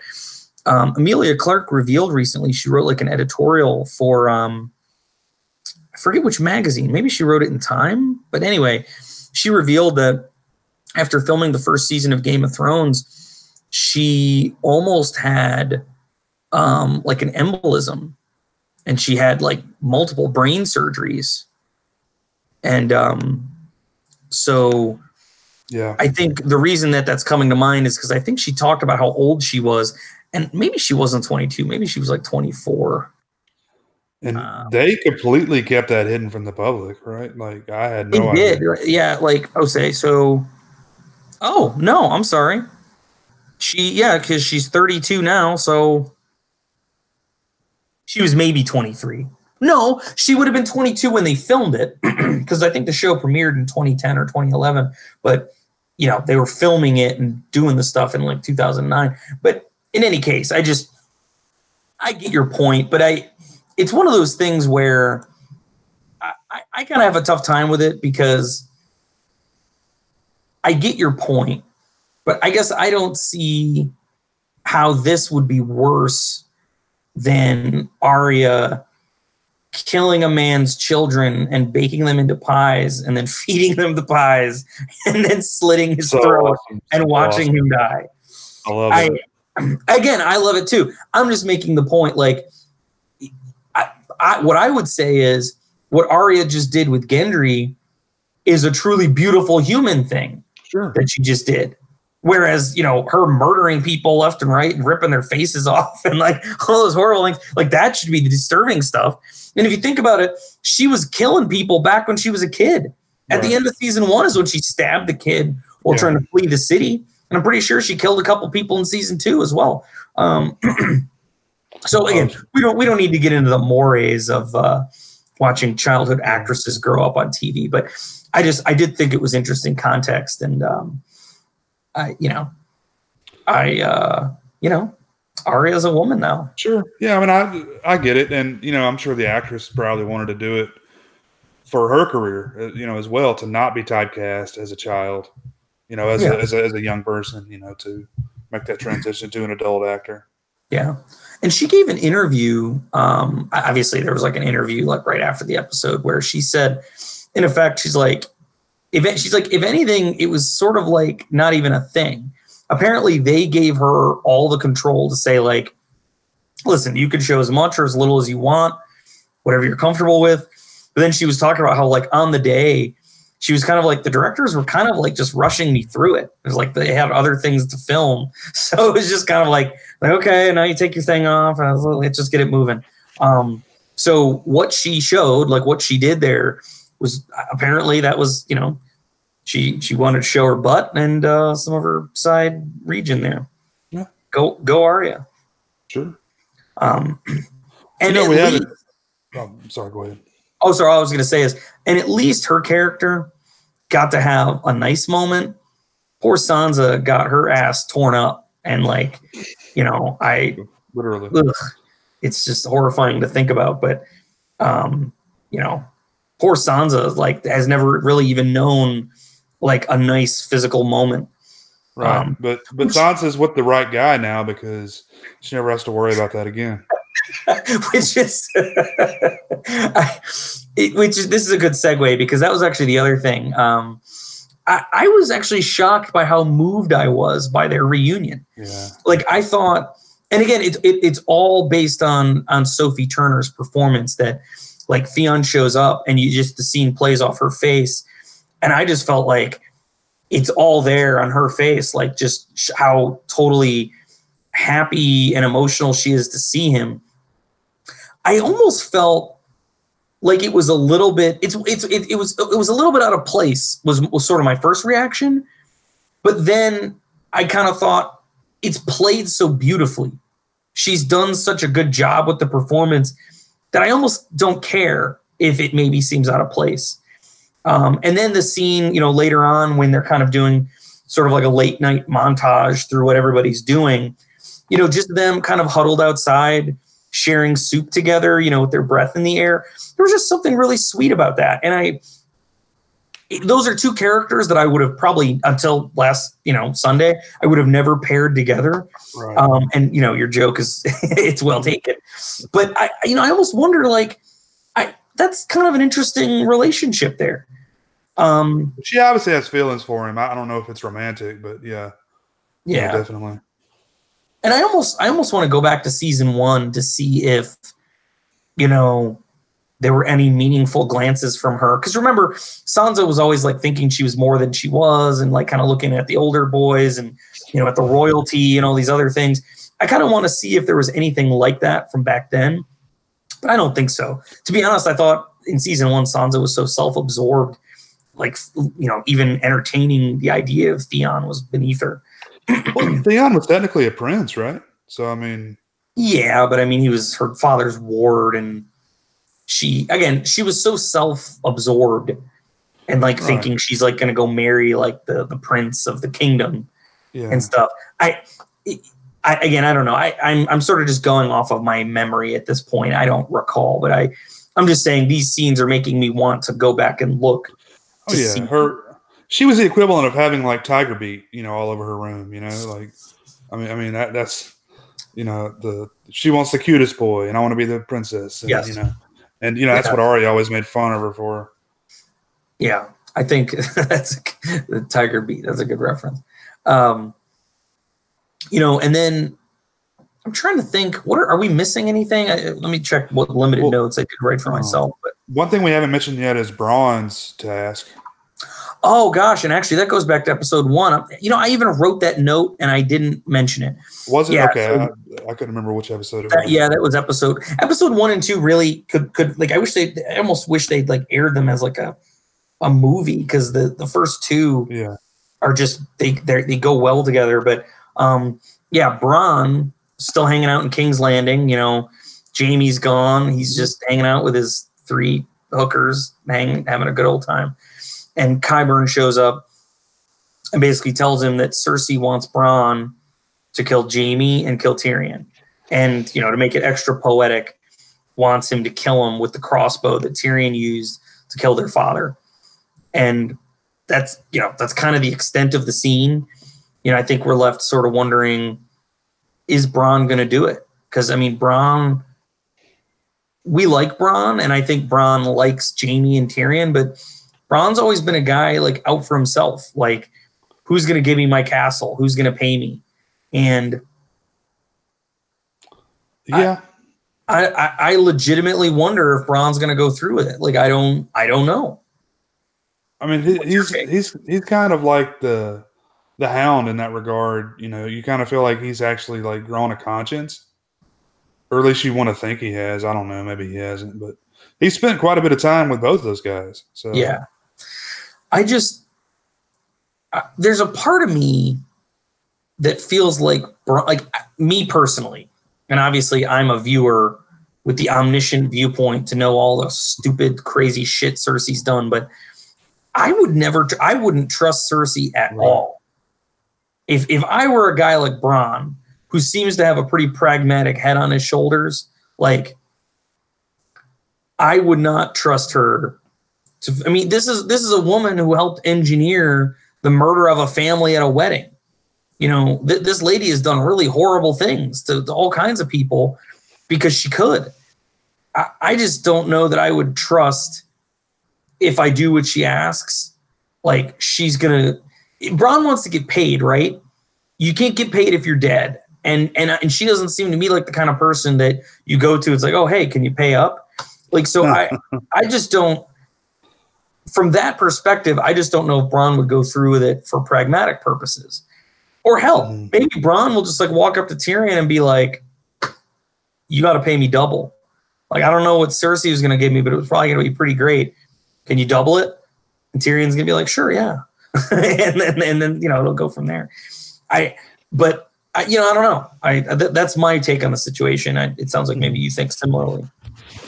Yeah. I mean, I really don't see him killing either one of those guys, or maybe even trying, you know? Yeah. It's a tough thing.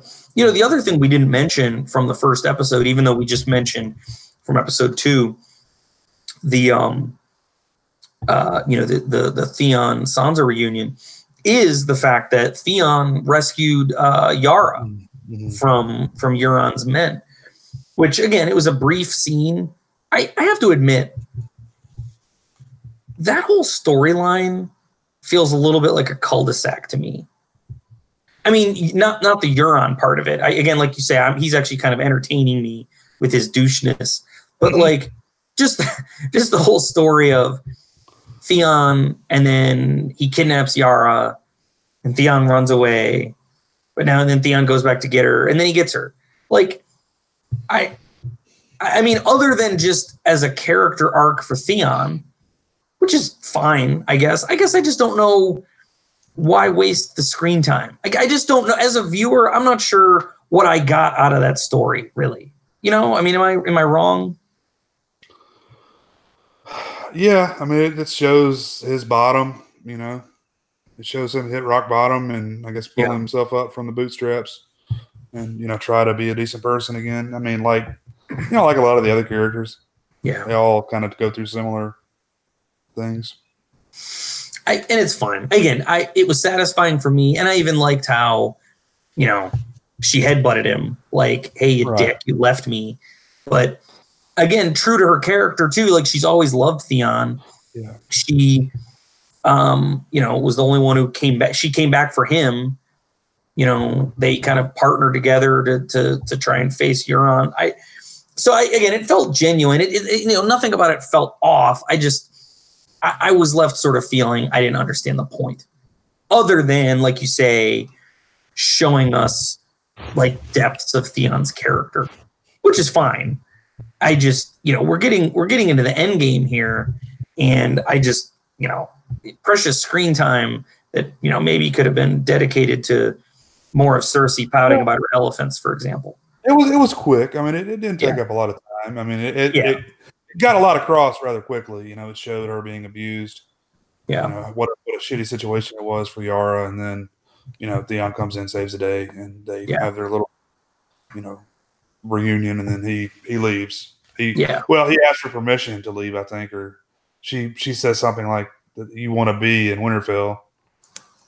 Yeah. Something like that. And, he's like, yeah. And then she takes ships back to whatever the Targaryen island is. No, she took the ships back to the Iron Islands. She's going to take the Iron Islands back. That's right. She's going to take them back in honor of Queen Daenerys. Yes, because basically, she agreed that she'll be one of the 7. She'll be one of the kingdoms that bends the knee to her. And also,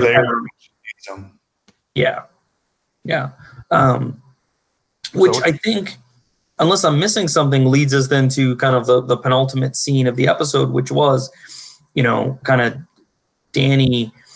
John's kind of playing like high school avoidance with Daenerys all throughout episode 2. Now that he knows, and it's like, by the way, my aunt. Yeah, and I've even seen so John explains this to Dany, and I've seen some people reacting online like, oh God, she just jumps right to who has the better claim to the Iron Throne. And there's a few things there. One, they keep forgetting that she's a Targaryen. Like, the whole like sibling thing, and again, from her perspective, that's probably better. It's like, oh, you're just my nephew. Well, that's way better. At least you're not my brother. There's a little bit of a step removed, but like, so she doesn't focus on that. She focuses on the fact that Jon would then have a better claim to the Iron Throne. And people kind of jumped all over her for this, or at least I've seen that criticism. And again, just to me, it sort of feels like it's hard for me to understand why people would judge her for that.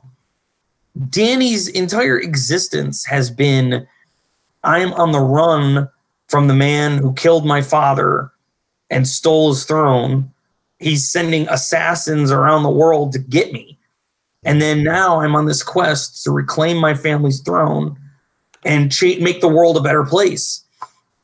To then, like, to hear, like, oh, hey, by the way, I'm actually your nephew. And, it doesn't shock me that she would have that reaction, I guess. It feels consistent with her character, Yeah. And Emilia Clarke, I think, addressed that a little bit too. Someone interviewed her where she said essentially the same thing. Like, to her, the whole sibling family thing, that's not a thing. Like that, like she's like, she might have married her brother. Like that's how they did things. Right. Again, Emilia Clarke, the real world person, probably gags a little bit, when she thinks about that. But, for the character she's playing, that seems eminently reasonable. Definitely got a reoccurring theme in this show of incest, so it's definitely right there. But but again, at least. Oh, sorry. Go ahead, Jay. She's more upset with the fact that he's the heir to the throne, than oh right. Man, I'm in love with you, but you're my nephew, Yeah. She goes straight to that's where her concern is, getting the throne and keeping the throne. Yeah, I think it's just, and again, it's hard to blame her. And again, we're seeing these things like, you just think about yourself. Like sometimes you hear bad news or you hear shocking news and it takes you some time to digest it.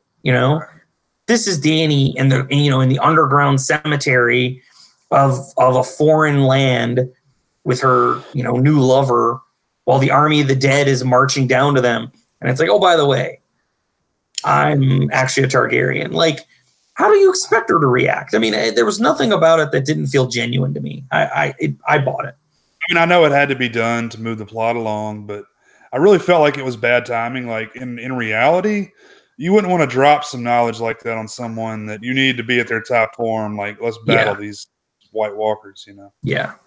It's funny. I agree with that. The only justification that I think I could give to Jon, like if I'm trying to put myself in his shoes, is Jon isn't, he is a Targaryen, but that's not how he was raised. And so he's been avoiding Dany.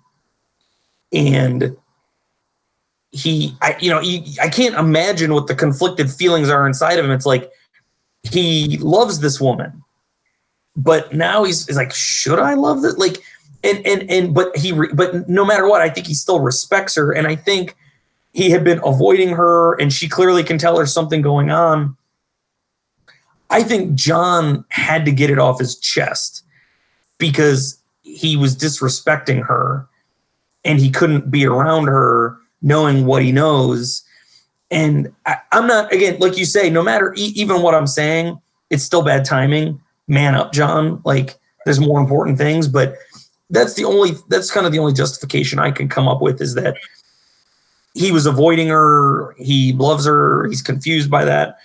And he just felt like he had to tell her why things are different now. I mean, I don't know. I don't know if that resonates or not. Sure. Yeah, I understand that. But what he should have done is just had his steamy sex scene like everyone else.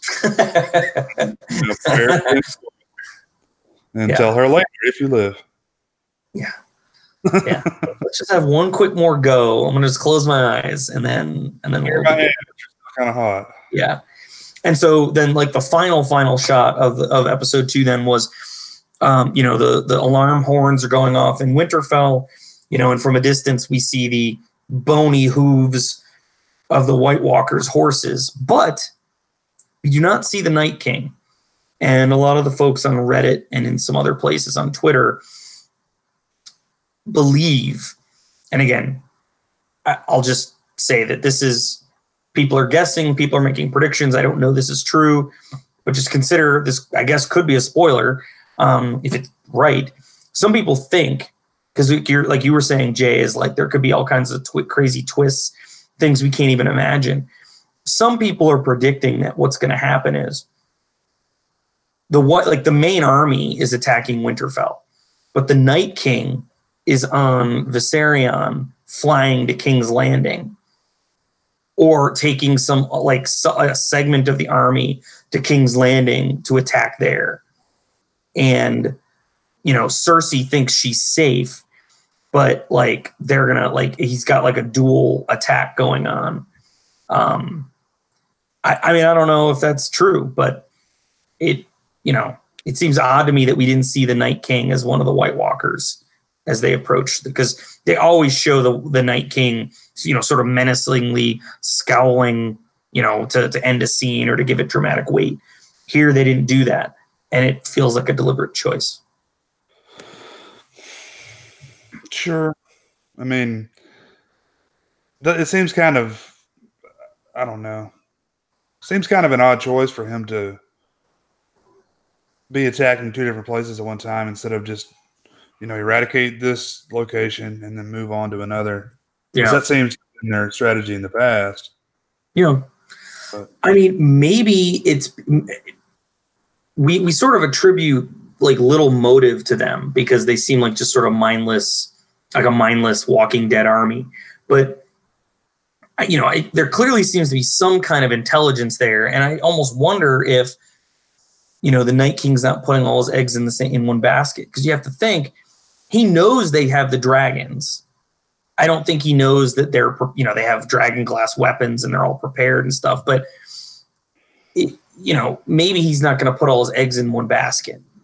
And remember, anyone he kills, or anybody who's dead, period, I think is how it works. He can turn them into more of the army.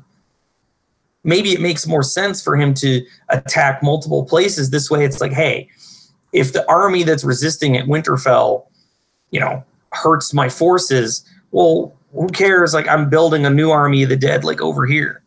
I don't know. I'm just throwing out ideas as to why they might do that. Where are the main sources of threats for him? And right. It's going to be, where are the biggest armies? Where is he going to face the most resistance? Right. So you're saying, he could just take his dragon and then create his own new army. Yeah. While he's gone. Yeah. And so I saw it recently pointed out somewhere too, that if you remember back when Bran was training with the Three-Eyed Raven, he had kind of a sort of a vision of future events. And in that vision, multiple things have since come true.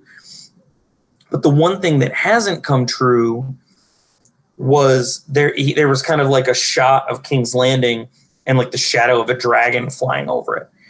And now at the time, we thought logically, oh, okay, he's seeing Dany assaulting King's Landing.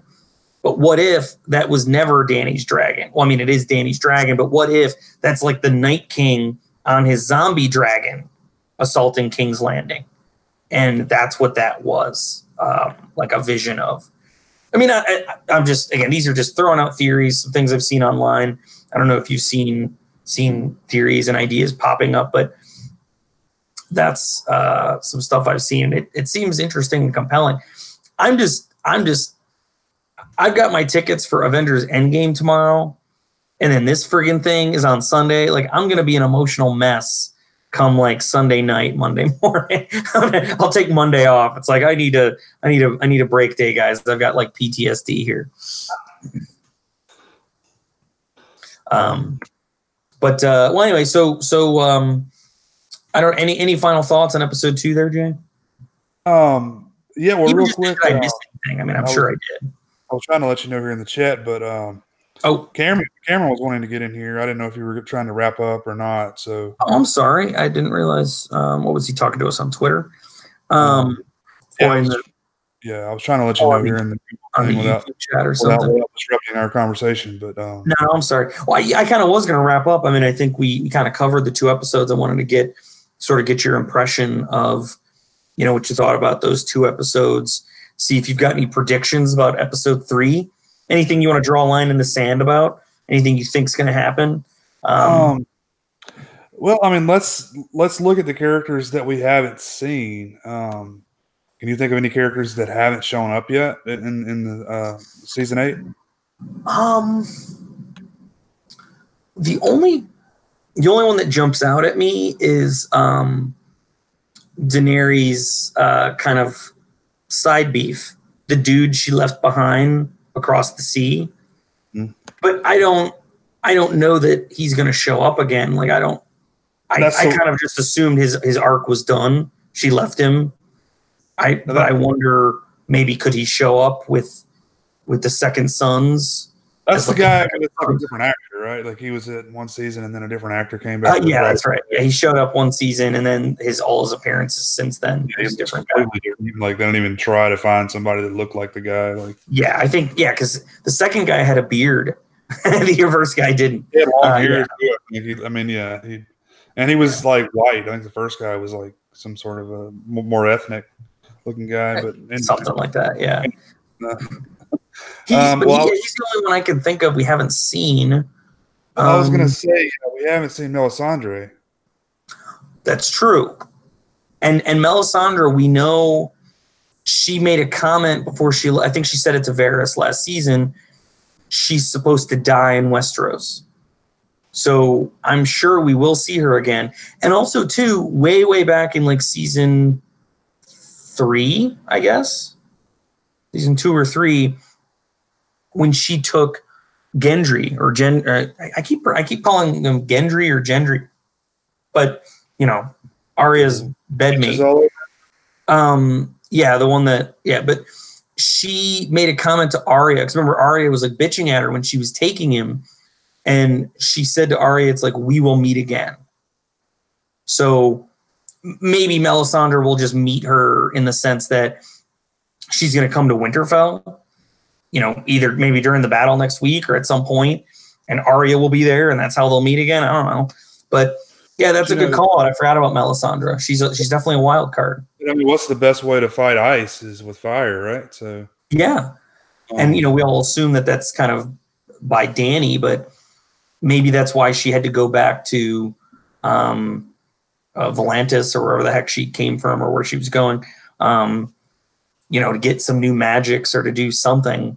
Yeah, I mean it's certainly a good point. And this is the great battle, right? The great battle in the snow that she foresaw.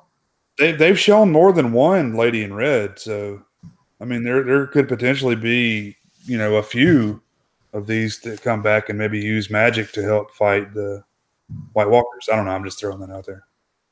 I mean that's true. Like heck, maybe Melisandre assembles like a super team. of those people, bring some with her, yeah. Throwing, magic missiles at everybody. Yeah. I mean, it's a good call out. I thank you for reminding me. I totally forgot about her. And it's funny because I keep seeing her pop up on on Reddit, like her picture, like people are theorizing what she's going to do, but I just sort of forgot about her here. What if Hodor shows up like as a walker? I keep hearing, I've heard that rumor. Someone was joking, like the Night King is going to show up riding Hodor or something like that. That was such a tragic, man. That was so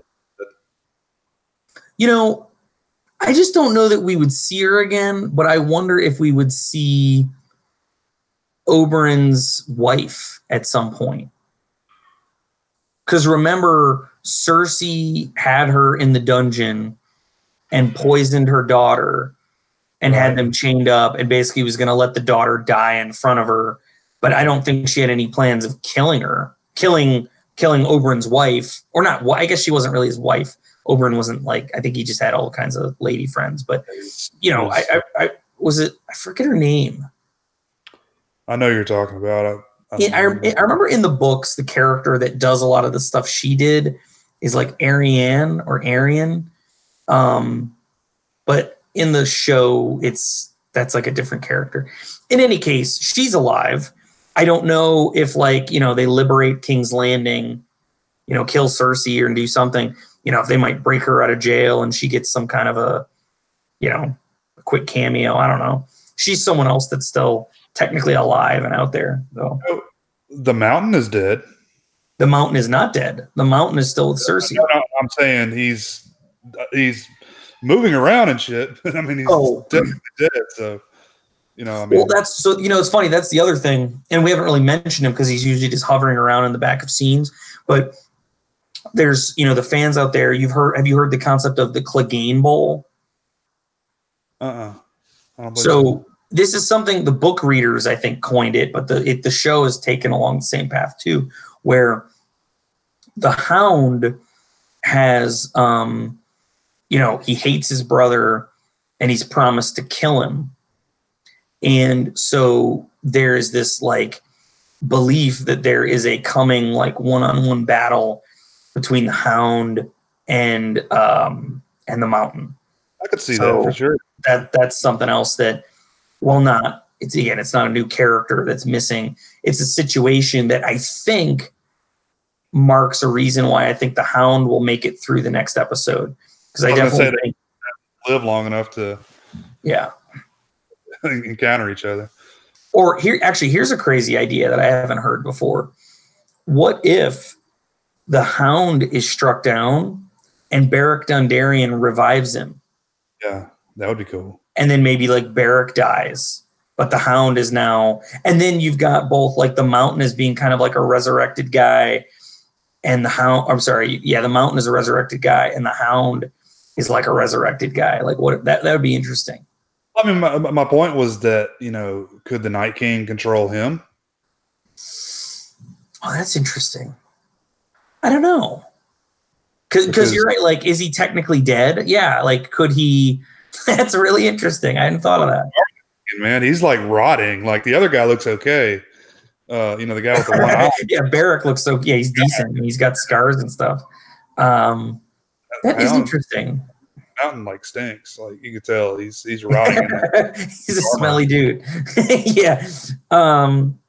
They gotta rub him in some kind of a scent to get that.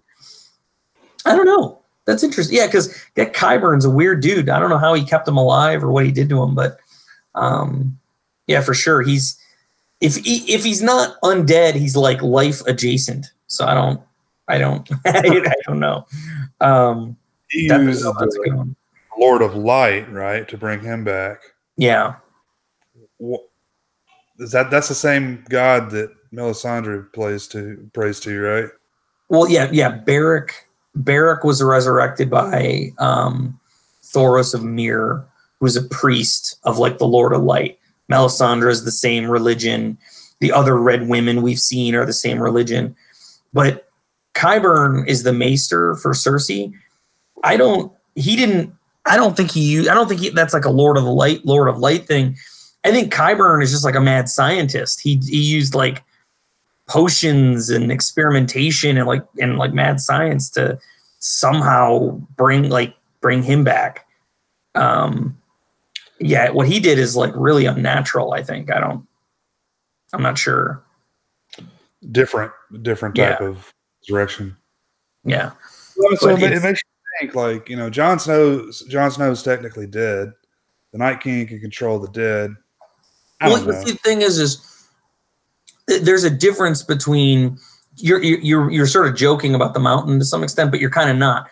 The Mountain, we might say he's more undead. Yeah. Whereas Jon Snow died, but he is alive. And the same is true of Beric. Beric died, but he is alive. The Lord of Light or whatever the hell it is, resurrected those people. They were dead. They are now alive. Jon is so all I'm saying is I don't think the Night King could influence them because they're not dead. I think if they were dead, if Jon had remained dead, they could, he could do something with him. But I don't think they have any impact on him. Or at least I don't think so. I mean, again, we still don't know a lot about how that works. Right. Because let's be fair about it. Remember we learned that Craster's babies that the White Walkers were taking, those babies were alive when the White Walkers like touched them and like turned their eyes blue and turned them into White Walkers, I guess. So there's a lot we still don't know. So maybe you're onto something there with that. It's not a hard science, so anything could happen, really. Yeah, for sure. But any prediction you think is a sure thing in episode 3? Lots of death, man.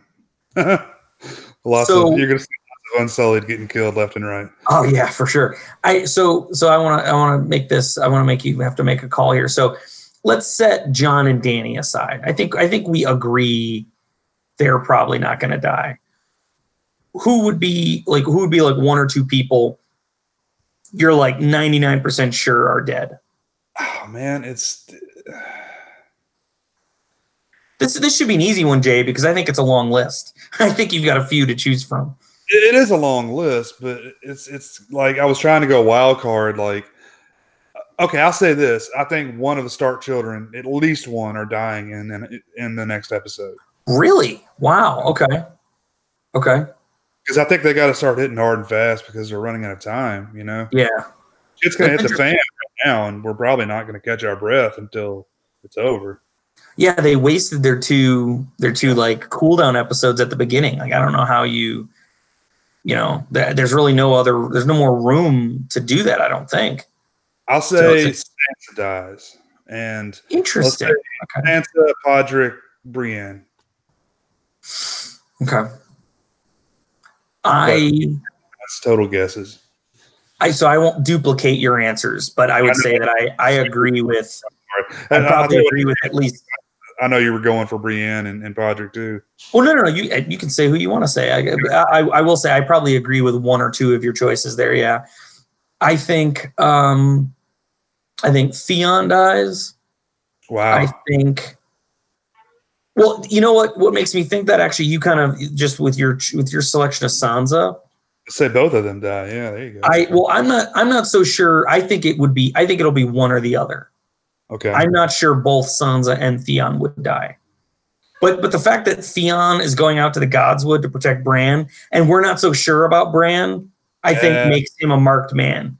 That's cool. And plus, you have to think Theon too has kind of closed his character arc. He's redeemed himself. He saved his sister. He's kind of gotten his self-respect back. Not his penis, but he's gotten his mojo back to a certain extent. I feel like if he were going to die, the timing was ripe on that. So I think Theon. Think. So all right. So what we'll do is because I think let's say that I think Brienne and Pod are like your two safe choices. I think Sansa is kind of your dark horse, like you're taking a shot. So I'll do the same thing. I think Theon is a safe choice to die. I think, it kills me because I love his character, but I think Sir Davos would be another one to die. And my dark horse, for death, would be, oh crap, I just had it. I was just thinking about, I was kind of like thinking through the main characters and like who is likely to die but would shock people. Oh, I know what I was going to say. Jaime. Good call, yeah. Now, I think Jaime's extremely dark horse because I still think it's more emotionally impactful if he makes it through and there's maybe like one final confrontation with Cersei. And I actually still think there's a good chance Jaime kills Cersei. Yeah. But again, this is a dark horse guess. And with all this stuff with Brienne in this last episode, I think it's entirely plausible. You could make the case Jaime has kind of fulfilled his character arc. I mean, he's come a long way. Yeah. But yeah, so those are my picks. Jaime, dark horse, Theon, is a sure thing. Sir Davos is a sure thing, even though that one pains me. The act, like Sir Davos's accent, man, I could listen to that guy talk all day. Yeah. And by the way, one of my favorite scenes in all of Game of Thrones is when Jon Snow meets Daenerys. So back in season 7, and it's sort of like they walk in, and Missandei is like, "This is Daenerys Stormborn, breaker of chains, you know, freer of whatever, you know, the thing that does, you know, 15 different things." And then John, like, and they just kind of stand there, and John glances at Sir Davos, and Sir Davos is just like, "This is Jon Snow." Like, that's the introduction he gets. And I've always, I don't know, I just like that Sir Davos is like the only blue collar character in the whole damn show. There's just something about that I like. Which is why this hurts my heart to say I think he's gonna die. Okay, let's play this a slightly different way. Who do you think for sure will survive this episode? And maybe let's start making predictions that, you know, we can change if we can. Let's try to do these every week after Game of Thrones. But yeah, this will be interesting to see. Let's see who. So who do you think survives not just this episode, but who do you think makes it to the finale? And by the finale, I don't mean who do you think survives completely. I'll give us the freedom to say we think someone will make it to the finale. Whether they survive that, we're not sure. But okay. Who would be your guesses for that? I think Tyrion survives to the finale. Okay. Cersei survives to the finale. Okay. I'm right on you with Jaime dying early, but I also think that Jaime could kill Cersei in the finale episode. Yeah. But maybe Tyrion kills Cersei. I see the reason I don't think that happens is because I think that would be too obvious. But I don't. Yeah. But I agree with you that I think Tyrion survives to the finale. But I mean, another way to go, you know, you could say that what if that whole prediction with the crypts comes true, and you could say Sam, Tyrion, all the women and children get taken out like the first bit of episode 3. Shit, yeah. I don't know. So I still think a lot of people could die in the crypts, but I don't know why exactly, but I just feel like Tyrion makes it to the finale. I don't know what gives me that sense. I just well, he's a fan favorite. I mean, you know, you got Jon Snow and Tyrion. I mean, that's whoever I love. That's the thing, and that's what's tough is because I'm just not 100% sure that both like Jon and Dany make it to the finale together. But on the other hand, I think it could still be impactful if they both make it to the finale, and it's sort of like maybe they dispatch with Cersei, and it's like, okay, now what? You know, like what are you gonna do? I think that's too on the nose, though. Yeah, I think so too. But but again, I'm trying to figure out like what are the dramatic possibilities to play out. And I just feel like removing either Jon or Dany too soon kind of robs that. But you know, it's fair to say that, you know, there's still 4 episodes left. Mm-hmm. Again, I don't think that's going to be dealt with next episode, but you know, the episodes after that potentially could explore that territory more. I mean, I think we can agree they're not going to like get married and rule together, right? I mean, because they are, you know, related so closely. I mean, I don't think they would go that route. I think Dany could be up for that idea. I don't think Jon would. Right. Even if that was a possibility that it could happen, Jon probably wouldn't do it. Right. Oh man, that's going to be interesting. Yeah, So who would be your dark horse to make it to the finale then? Like someone that you're surprised that lives the entire time? Yeah. Oh man. I don't know that I have any. I think everyone's going to die. I think Sam makes it to the finale. He would be my dark horse for making it to the end. Like Gilly dies, but Sam makes it. I guess that's a fair point. I'm not sure. I mean, I could actually see a scenario somehow where Gilly makes it. I don't know why I think that, but so she's a fighter. Yeah. could see Tormund making it to the finale somehow. I'm not sure why. That guy just survives, man. And again, like you say, we're gonna tune into episode 3, and it's gonna be like a minute and a half in, and he takes like an ice axe to the face. But I don't know. Right? He could die like immediately, or all the way to the finale, lives, and roll credits. Yeah, it would surprise me. I just don't see how. And again, we can stop. We don't have to make. But I just don't see that Grey Worm and Missandei make it to the end. I agree with you. Unless that's the twist the show throws at us, in the sense that it seems so obvious that one of these two who are making beautiful plans for the future, that they actually do get to have them. Like that, for a show like this, that actually kind of counts as a twist. It's like, hey, they made it. This show has things happen the way they're supposed to. Yeah. Like, there is no happy ending in this show. There never has been. Yeah. You know who we haven't talked about? Varys. We haven't talked about him very much. Now that the world has collapsed in so much, honestly, I think Varys is in some trouble, because what's he even do? Like, he's barely had any lines in the last 2 episodes. Mm-hmm. And he's just, other than just being one of Dany's posse, what does he really do? The butt of Tyrion's jokes. Yes, which is a valuable role, to be sure. You have no bowls. Yeah. No, but anyway, so I'm not sure I could predict it either. But characters like that, I think they're very dispensable at this point. Yeah. I think we're going to see them drop like flies, like the ones that aren't like combat ready. Yeah. You know who I'm going to be sad to see die if she dies? Lyanna Mormont. I feel like I feel like she's not long for the world. Hope not. I hope she sits on the throne. There we go. That could be a dark horse throne candidate. That'd be pretty good. She's a badass. Yeah. I loved how she was like telling Jorah off. Like, get the hell out of here. I'm going to fight. Did she call him cousin too at one point? She's like, all right, she did. She called him cousin. He's like 50 years older than her. Yeah. Yeah.